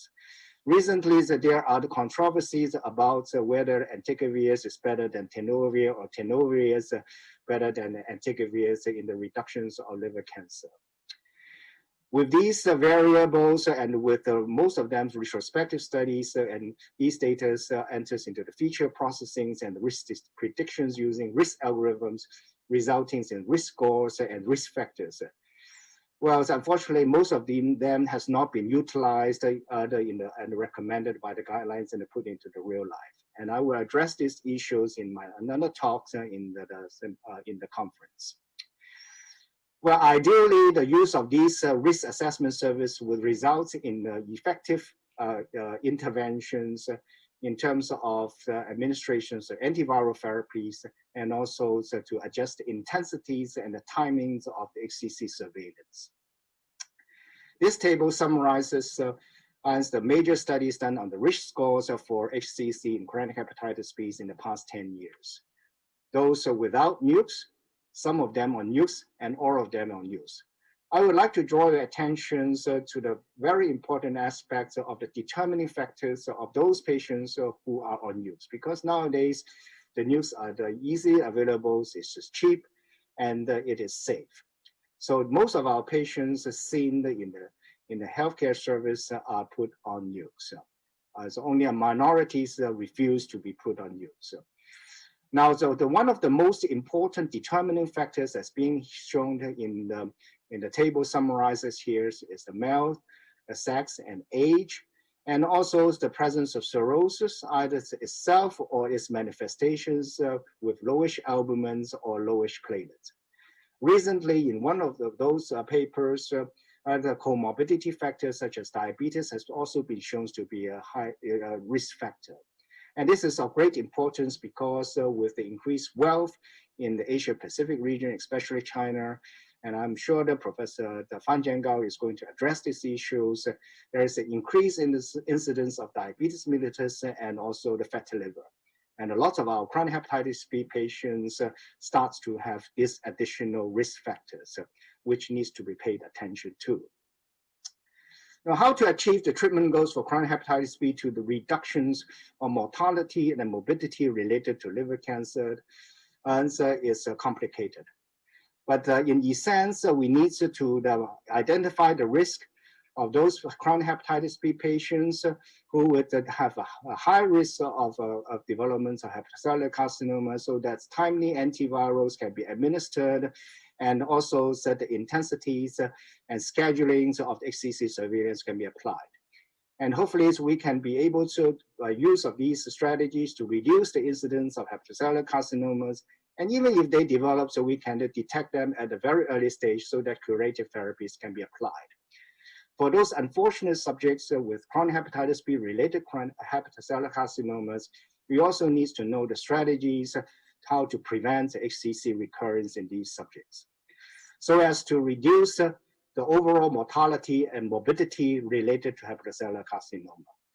One of the landmark papers which paved all the current understandings and the logistics and the management of chronic hepatitis B stem from the review studies done in Taiwan some years ago, based on the 41,000 persons years follow-up of a group of patients.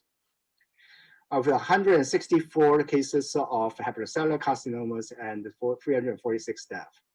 It is clearly shown that there is a dose relationship between the viral load and the development of hepatocellular carcinomas.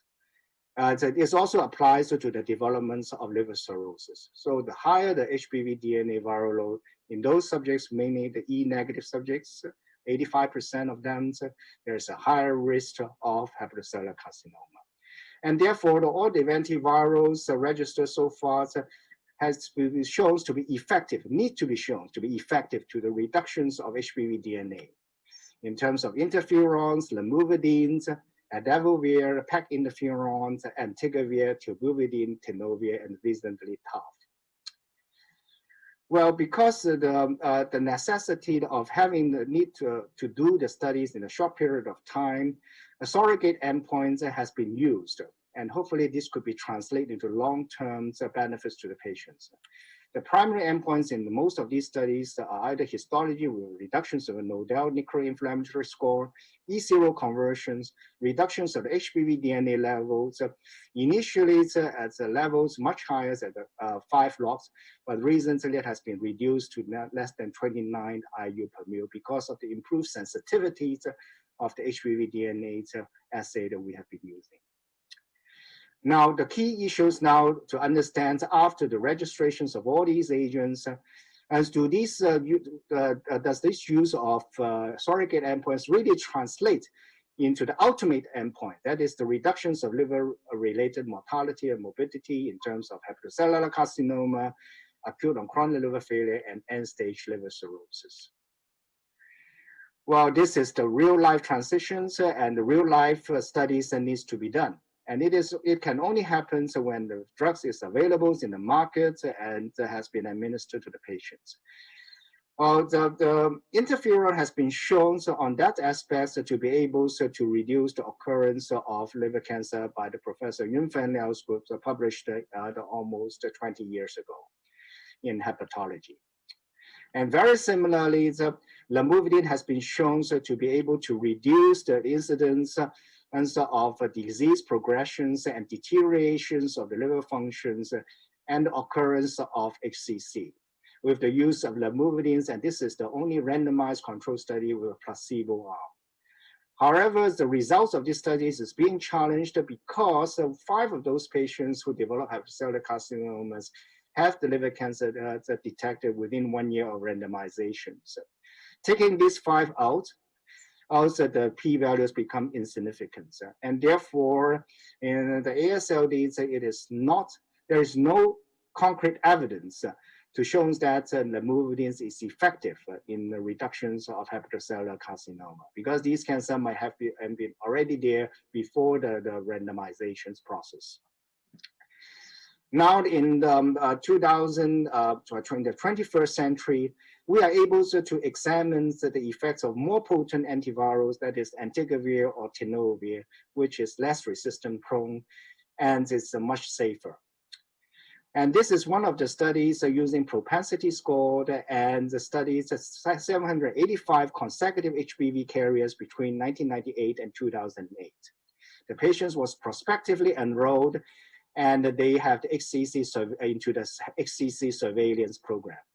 It is shown that with long-term follow-up, a few parameters is predictive of the occurrence of HCC, and that is older age, not being treated with nucleoside analogs, wild-type BCP, core antigen levels, and also the gamma GT. And therefore, entecavir is suggested by this retrospective studies to be effective in the reductions, as shown by the figures here, of the occurrence of hepatocellular carcinoma. It has very similar studies has also been shown by the other groups in the Japanese groups to be effective in the reductions of hepatocellular carcinoma with the use of NUS. However, recently there is controversy related to the occurrence of HCCs related to the use of tenofovir or entecavir. There is an initial Korean studies based on a national cohort of more than 24,000 subjects, and it was shown that the occurrence of entecavir, the occurrence of HCC with the treatments of entecavir is much higher than those treated with tenofovir. However, so with the same subgroup of patients in South Korea, that is a hospital cohort, included in the initial studies published in the JAMA Oncology, but with less patients, with 2,897, and with better follow-ups and surveillance, the HCC risk is the same between the two groups. So it remains to be understood why there is such a difference. But I would like to point out some of the potential problems related to these type of studies on HCC incidence and mortalities. First, most of these studies are not randomized and prospective, as the Lamivudine study done by Professor Yunfen published in 2004 in New England Journal of Medicine. All these are observational studies and mostly retrospective, and therefore errors can arise by chance, bias, or the confounding factors. Various strategies has been used in the design phase, such as restrictions or matching, and also in the data analysis, trying to compensate the potential errors that could happen with stratification, regressions, and propensity scoring. However, these are difficult to eliminate. Say, for instance, by chance, you just cannot do anything when the data is already there and collected for some other purpose. The bias is also difficult to be corrected. The bias related to loss to follow, misclassifications, and recall bias. Other confounding factors might also play a more and more important roles as you compare with those subjects treated in different period of time, and such as the development of diabetes mellitus, as shown in one of the studies, being a very important risk factors for the development of hepatocellular carcinoma.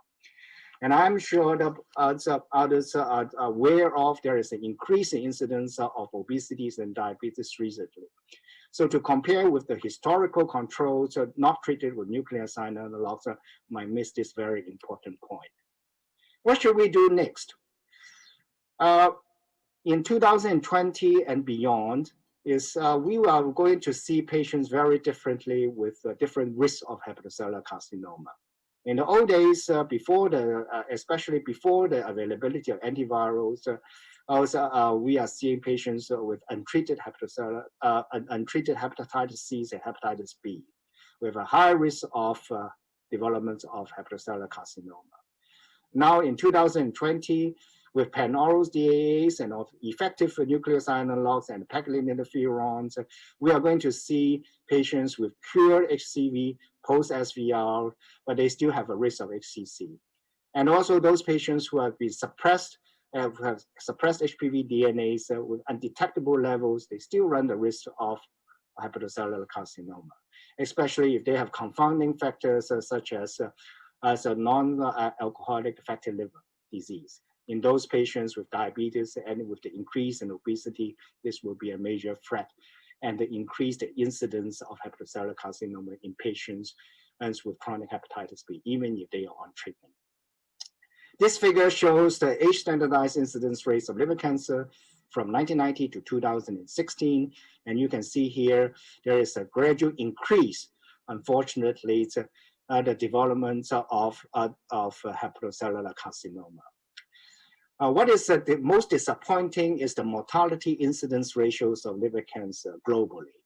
As you can see here, the mortality incidence ratios is 93%. And even in Hong Kong, the mortality incidence ratios is very similar. It has not been changed and significantly over the past 10 to 15 years.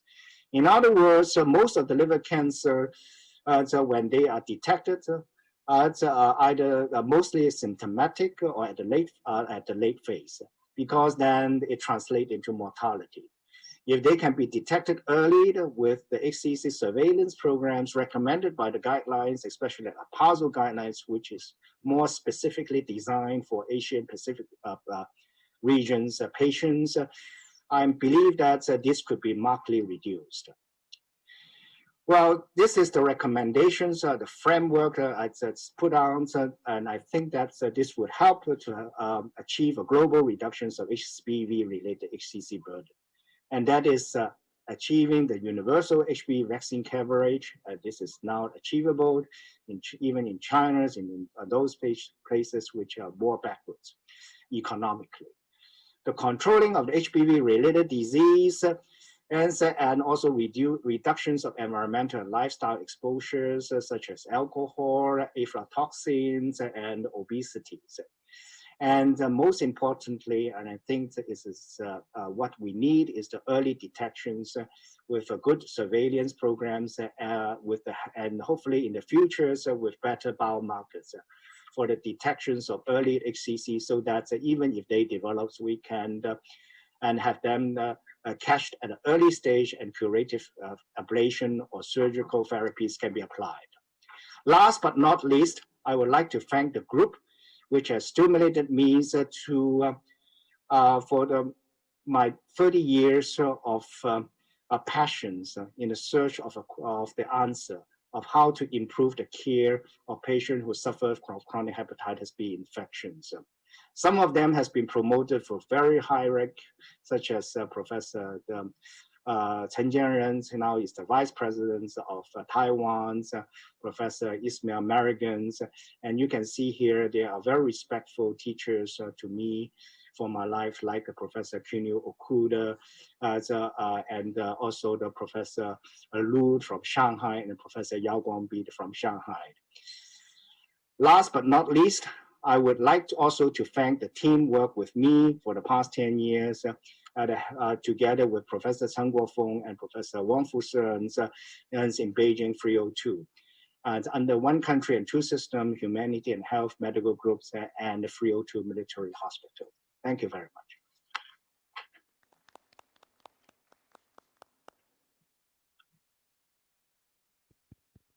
Thank you, Professor George Lau. So we will have discussion after all the speakers. So Professor Lai Wei, please continue for the next speaker with the topic. No question? Professor Lesmala, no question? Professor Lai Wei? Yeah. Yeah. I can hear you.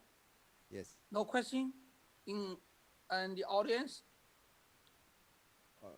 Your No question now or later after all the speakers? Or now?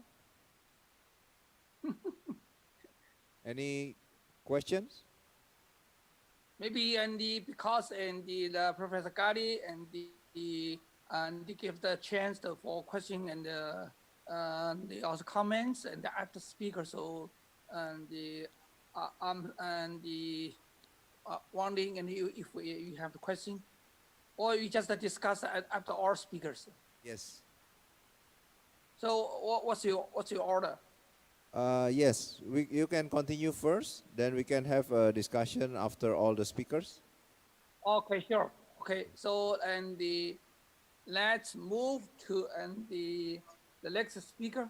And next speaker is the Professor Wan Jiangao, and he's yeah, and the Professor Wan Jiangao, and he's the professor in Shanghai Jiao Tong University and the Xinhua Hospital.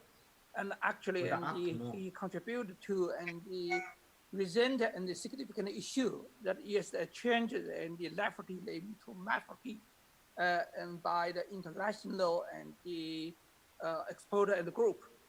So today, and he will introduce something for the and the lefty and in Asia and the contrast, and from the risk, the factor, and the pathogenesis to and the clinical outcome. So please, Professor Fan.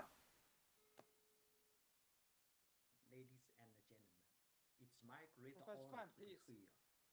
My topic today is non-alcoholic fatty liver disease in Asian countries, focus on risk factors, pathogenesis, and clinical manifestations.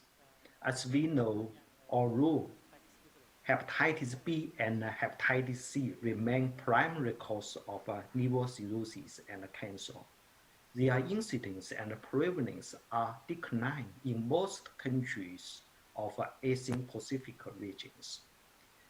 With the change lifestyles and visiting dietary, increasing alcohol consumption, alcoholic and non-alcoholic fatty liver disease have risen in the past decades.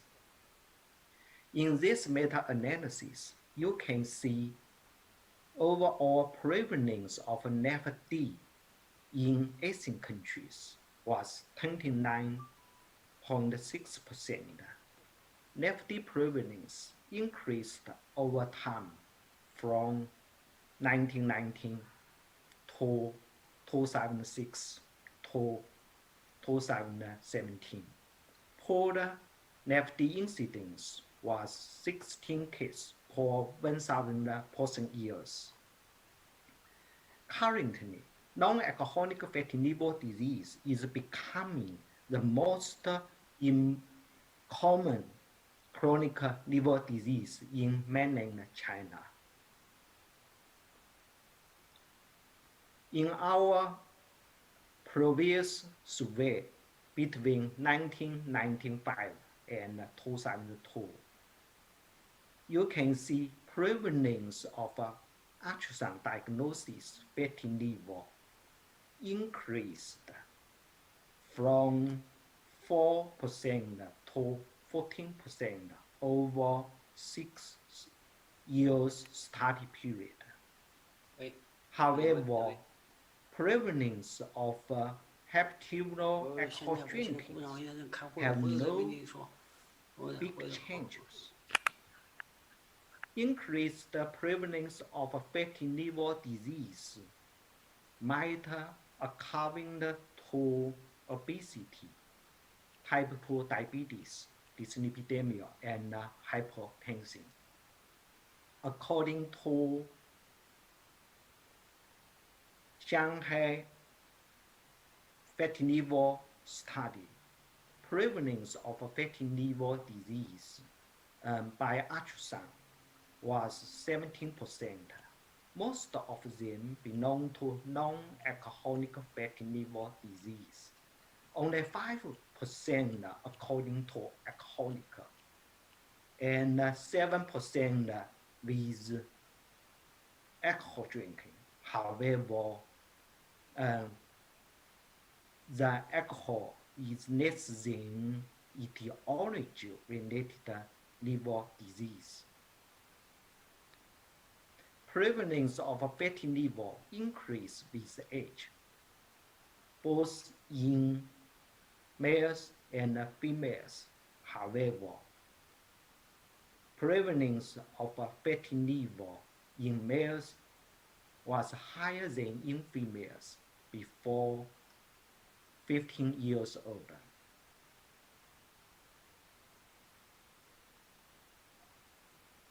In patients with fatty liver, prevalence of obesity, abdominal obesity, impaired fasting glucose, diabetes, dyslipidemia, and hypertension were higher than subjects without fatty liver. According to classification of body mass index, you can see abdominal obesity, and hypertension increased with increased body mass index. However, there were no difference of prevalence of impaired fasting glucose and dyslipidemia among three subgroups of body mass index. Even in normal weight subjects, over 33% had metabolic syndrome. Therefore, normal weight subjects with fatty liver most occurring to metabolic syndrome. Less than high school education and physical inactivity were also risk factors for fatty liver. However, poverty to income ratio, current cigarette smoking were not risk factor for fatty liver. From this slide, you can see fatty liver is more closely related to obesity than excessive alcohol intake. Recently, we undergone 3,213 check-up non-drinks with ultrasound and 5 scan confirmed with and without fatty liver in our hospital. You can see prevalence of NAFD increased with body mass index and waist circumference, even in normal weight and normal waist circumference. That means lean at us. The prevalence of NAFD was 17.5%. Risk factors for NAFD in lean areas included body weight, waist to height ratio, waist circumference, steroidemias. However, independent risk factors for NAFD only included waist to height ratio. In this study, you can see the appropriate cutoff value of fatty liver score in screen for NAFD in lean areas, and waist to height ratio should be adjusted. NAFD is not uncommon in Chinese lean areas, even with normal weight, normal waist circumference.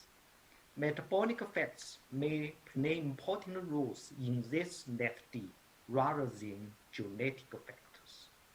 A lower cutoff value of a fatty liver index score and waist to hip ratio in screen for NAFD may be used for Chinese lean areas with normal waist circumference. In South Korea, you can see prevalence of a NAFD increased with body mass index. Even in lean areas, sarcopenia and physical inactivity were risk factors for fatty liver disease.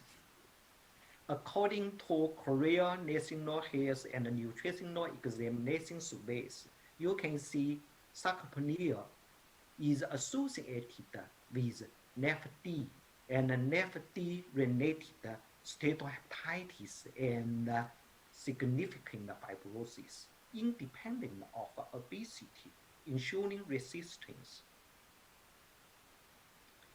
In Hong Kong, you can see prevalence of NAFD was 27%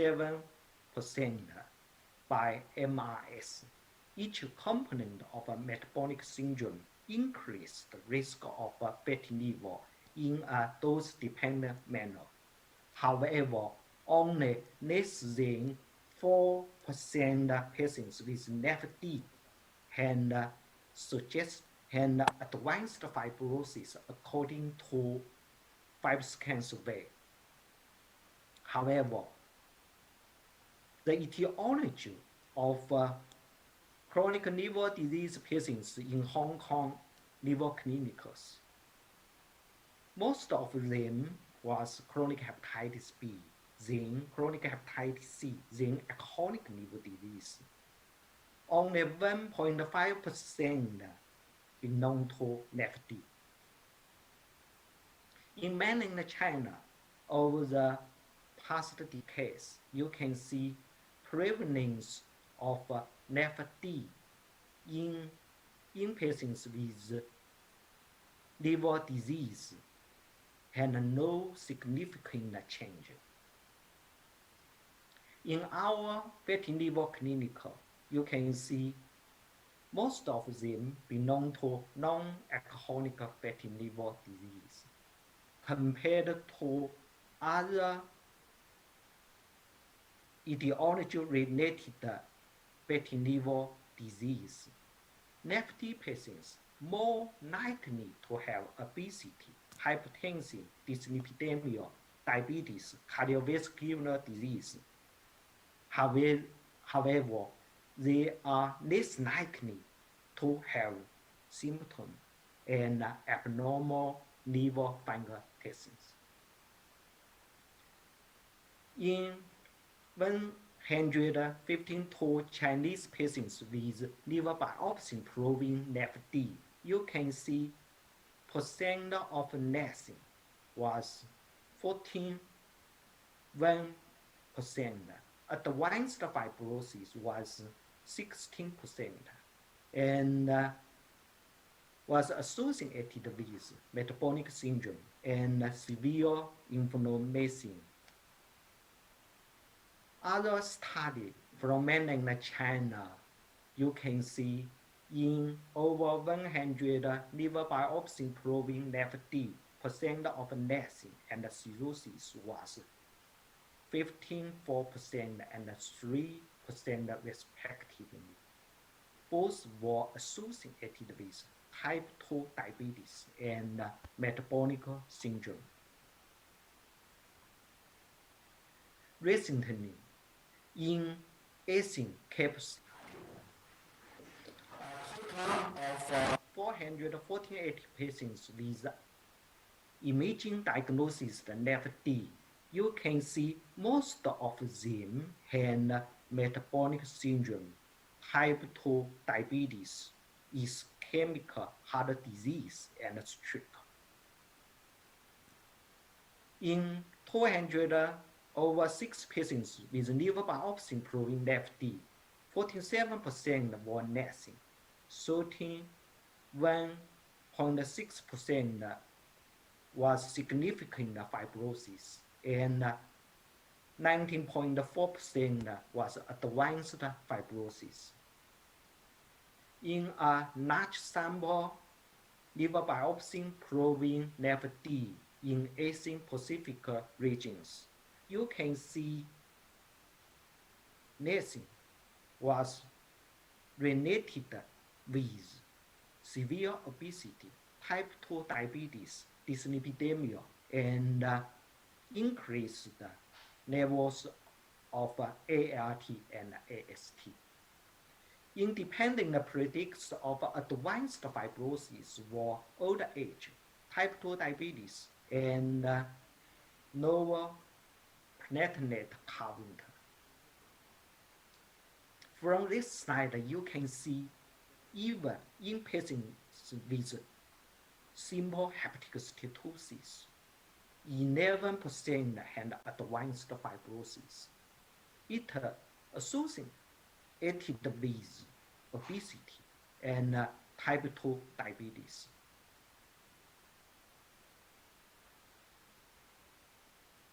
In a study from Hong Kong on over 300 patients with biopsy proving NAFD compared to obese patients. Non-obese patients have less severe liver inflammation and significant liver fibrosis. After a follow-up of 49 months, mortality and morbidity occurred only among the obese patients.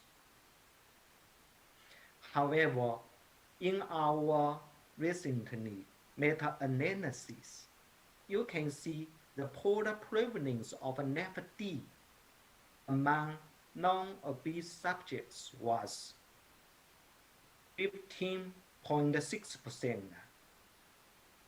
The prevalence of NAFD among non-obese increased with time. However, there was not significant difference between West and East. Non-obese NAFD also associated with type 2 diabetes, dyslipidemia, hypertension, and metabolic syndrome. NASH and advanced fibrosis was less common in non-obese than obese NAFD patients. However, the poor proportion of NASH and advanced fibrosis is in non-obese patients with biopsy proving NAFD was 43% and 13% respectively. According to clinical study from Asian countries, you can see liver biopsy proving NAFD came from simple hepatic steatosis to steatohepatitis to liver fibrosis and cirrhosis and HCC. On the other hand, patients with fatty liver is associated with metabolic syndrome compared with obesity and central obesity. Ultrasound diagnosis, fatty liver had the highest clastin rate, specificity, positive predictive value in detecting metabolic syndrome. During 6-year follow-up of NAFD, you can see incidence of obesity, hypertension, dyslipidemia, diabetes, and metabolic syndrome all increased than controls. And fatty liver with obesity was the highest incidence of metabolic disorders than fatty liver with after obesity and than obesity alone. As we know, non-alcoholic fatty liver disease is acquired metabolic dysfunction disease. It can connect with multi-systemic disease. Therefore, NAFD was associated with metabolic cardiovascular disease and actual liver cancer. Obesity, metabolic syndrome, and type 2 diabetes were closely associated with steatosis and steatohepatitis. The situation is vice versa.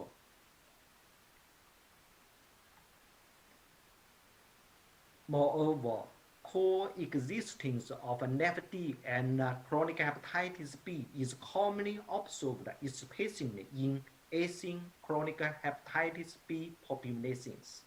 There is a potentially negative association between HBV infection and incidence and prevalence of fatty liver disease.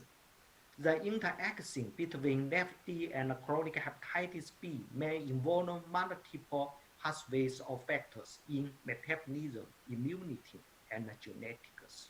Risk factors for fatty liver in HPV-infected patients are similar to those in the general population.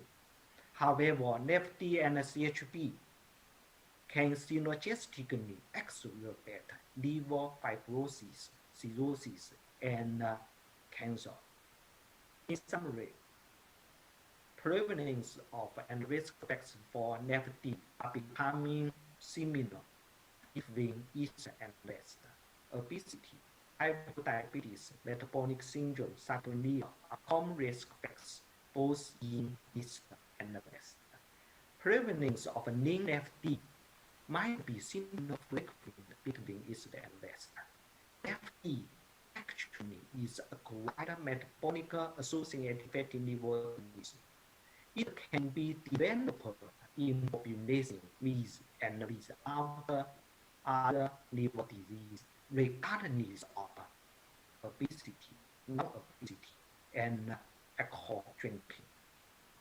Thank you for your attention.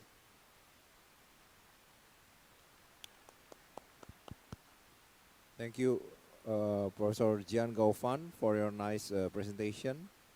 So please, Professor Lai Wei, we proceed to our next speaker. Yes, and I would like to invite Professor Jia to continue in the chair.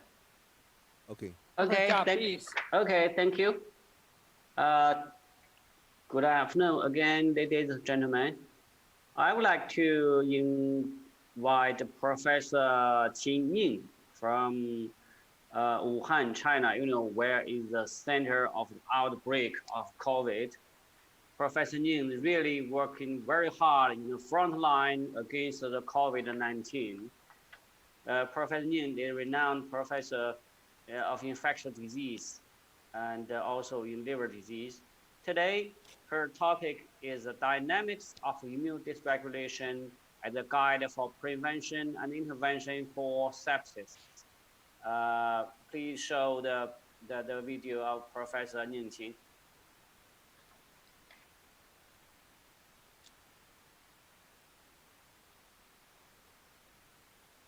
Gary, can you hear me just show the presentation?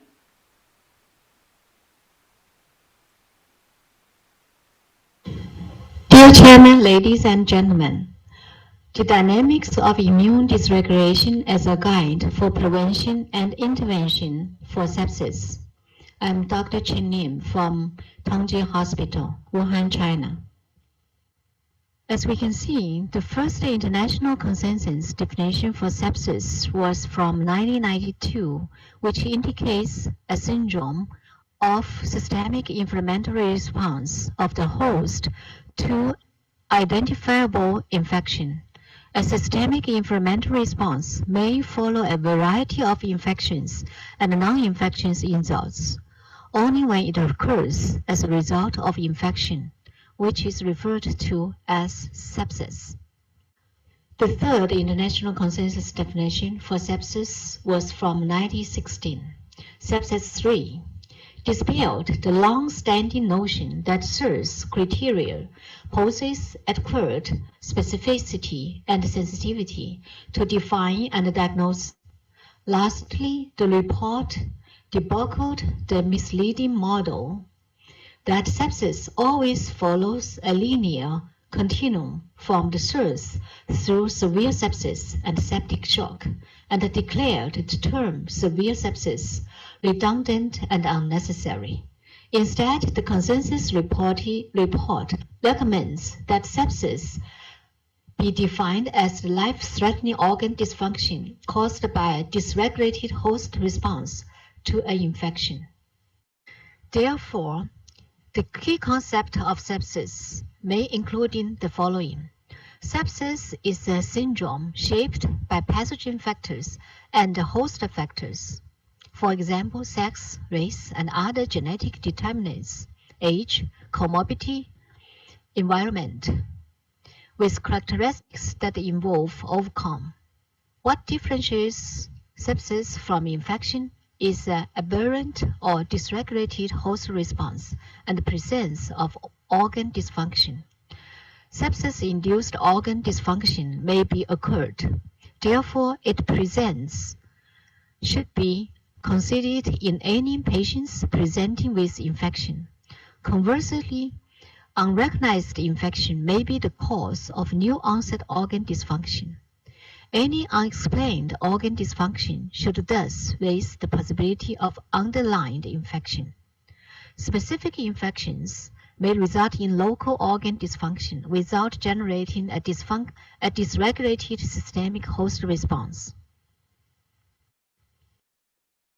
A sepsis or multiple organ involvement can be evaluated by SOFA score, which including the evaluation of variety systems: respiratory, coagulation, liver, cardiovascular, central nervous system, and renal.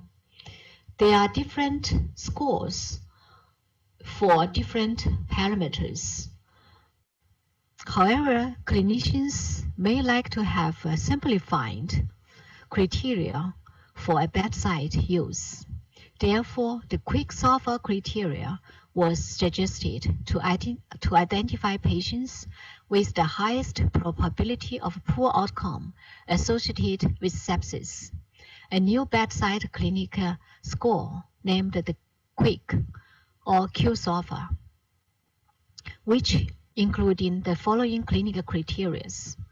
When the patient is respiratory rate greater than 22 per minute, altered mentation with a score of less than 14, systolic blood pressure less than 100 millimole Hg. How about the roadmaps for us, or the optionalization of clinical criteria identifying patients with sepsis or septic shock? When the patients with septic infection, we evaluated with Q-SOFA, which is greater than 2, then we should further assess for evidence of organ dysfunction. If this evaluation with SOFA is greater than 2, then diagnosis of sepsis is highly recommended. And these patients should have the following management despite adequate fluid resuscitation. First, vessel pressure required to maintain the MAP greater than 65 millimole Hg, and also the serum lactate level greater than 2 millimole per liter. If this is yes, then septic shock should be diagnosed. On the other side, if the questions or the evaluations is negative, we should carefully monitor the patient's clinical condition and reevaluate it after a possible sepsis if clinically indicated. There are competing theories of host immune response in sepsis. Celia 1 indicated recent studies showing the activation of both pro- and anti-inflammatory immune responses occurred properly after sepsis onset. Cells of the innate immune system, including monocytes and neutrophils, release higher level of pro-inflammatory cytokines that drive inflammation. The intensity of initial inflammatory response varies in individual patients depending on multiple factors, including pathogen load and virulence, patient comorbidity, and host genetic factors. Earlier deaths in sepsis are typically due to hyperinflammatory cytokine storm response with fever, refractory shock, acidosis, and hypocatabolism. Celia 2, which indicated a competing theory of sepsis, agrees that there is an earlier activation of innate immunity and the suppression of adaptive immunity. However, this theory holds that deaths in sepsis are due to the persistent activation of innate immunity that result in intractable inflammation and organ injury. According to this theory, later deaths in sepsis are due to persistent underlying innate immune-driving inflammation. The potential immunomodulator therapies and their proposed benefits to improve long-term outcomes following sepsis was listed in this table, including GCSF, GM-CSF, interferon gamma, PD-1 and PD-L1, IL-3, IL-7, and IL-15. Most of the mechanisms were stated in the previous slides, which I will not repeat again. The potential biomarkers for applied immune therapy in sepsis, including the innate immunity, adaptive immunity, innate adaptive immunity. For the time limitation, I would not go into details. How about the ACLF, the systemic inflammatory response syndrome? As we can see, which were also indicated in patients with elevated pro-inflammatory cytokines and also anti-inflammatory cytokines in patients with ACLF, especially for those patients with ACLF 2 and 3.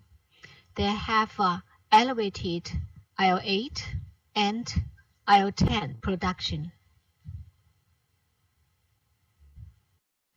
Patients with ACLF displaying a sepsis-like immune patholysis, as we can see that TNF-alpha, serum IL-6, and HLA-DR, IL-10 production were displaying a sepsis-like immune patholysis phenomena.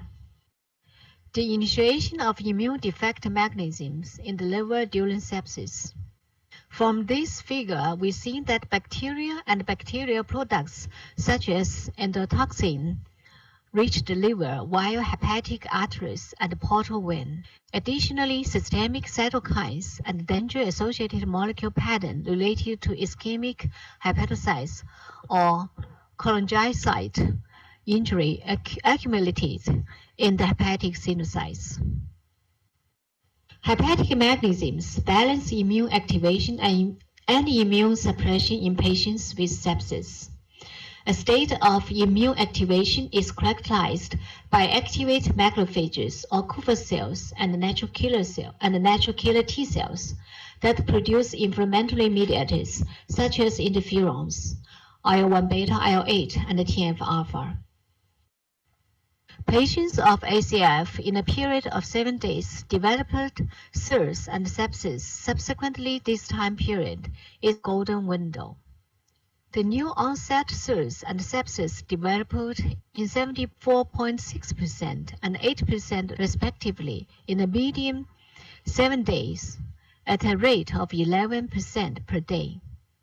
The cumulative incidence of new SIRS was 29%.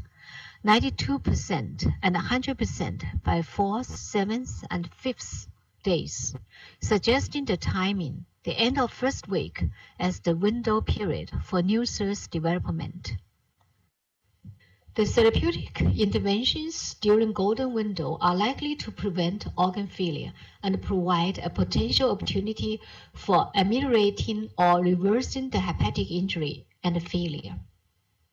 This figure shows you that the sequential of diagnosis of criteria of ACLF, the differences between East and West. The figures describes that the sequence of organ failure and its mechanisms. An acute hepatic insult leading to hepatic decomposition is the driver, and subsequently extrahepatic organ failure is due to failure of recovery or regenerating and the development of sepsis after a golden window. For ACLF patients, although the sepsis or the immune paralysis may follow, there are several approaches which could help our patients. Albumin may reduce circulating prostaglandin D2 levels, attenuating immune suppression and reducing the risk of infection in patients with actively decompensated cirrhosis. GCSF could mobilize CD34 positive cells and improve survival of patients with ACF. As we can see this from this figure, that significantly decline the mortality of patients with ACF when compared with the placebo administration. Plasma exchange was also effective to decrease the serum concentration of cytokines in ACF patients. As we can see from these two tables, which significantly decrease the TNF-alpha, interferon gamma, IL-2, IL-4, and IL-10 levels, and increase the survival with plasma exchange. Therefore, ladies and gentlemen, in summary, sepsis is a syndrome differentiating from infection for its aberrant or dysregulated host response and the presence of organ dysfunction. A bedside clinic score, quick-solver, Q-solver, could be used for fast clinical criteria identify patients with sepsis or septic shock. Activation of both pro- and anti-inflammatory immune response occurs properly after sepsis onset. Potential immune modulatory therapies targeting elevated inflammatory cytokines may be beneficial to long-term outcomes following sepsis.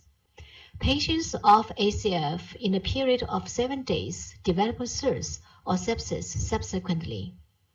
Albumin, GM-CSF, and plasma exchange may reduce the risk of infection, sepsis, minimize inflammation, and improve survival of patients with ACF.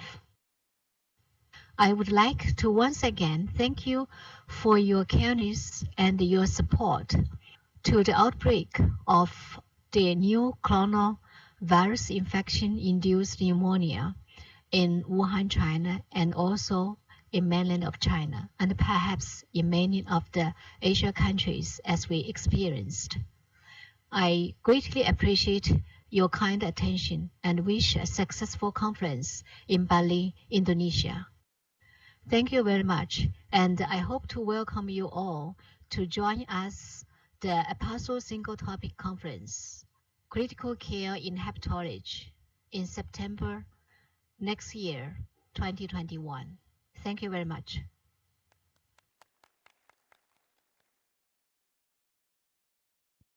Thank you very much, Professor Kining. Please, Professor Jia, the next speaker, you can introduce. Okay, since Professor Nian is not available for discussion, so we move on to the next speaker. That's Professor Hong Yu, who is also my co-worker. She is a council member of EPISO. He's Professor of Medicine of Beijing Friendship Hospital Capital Medical University. Today, her topic is treatment in liver fibrosis, how far we have achieved. Dr. Yu, please show the presentation.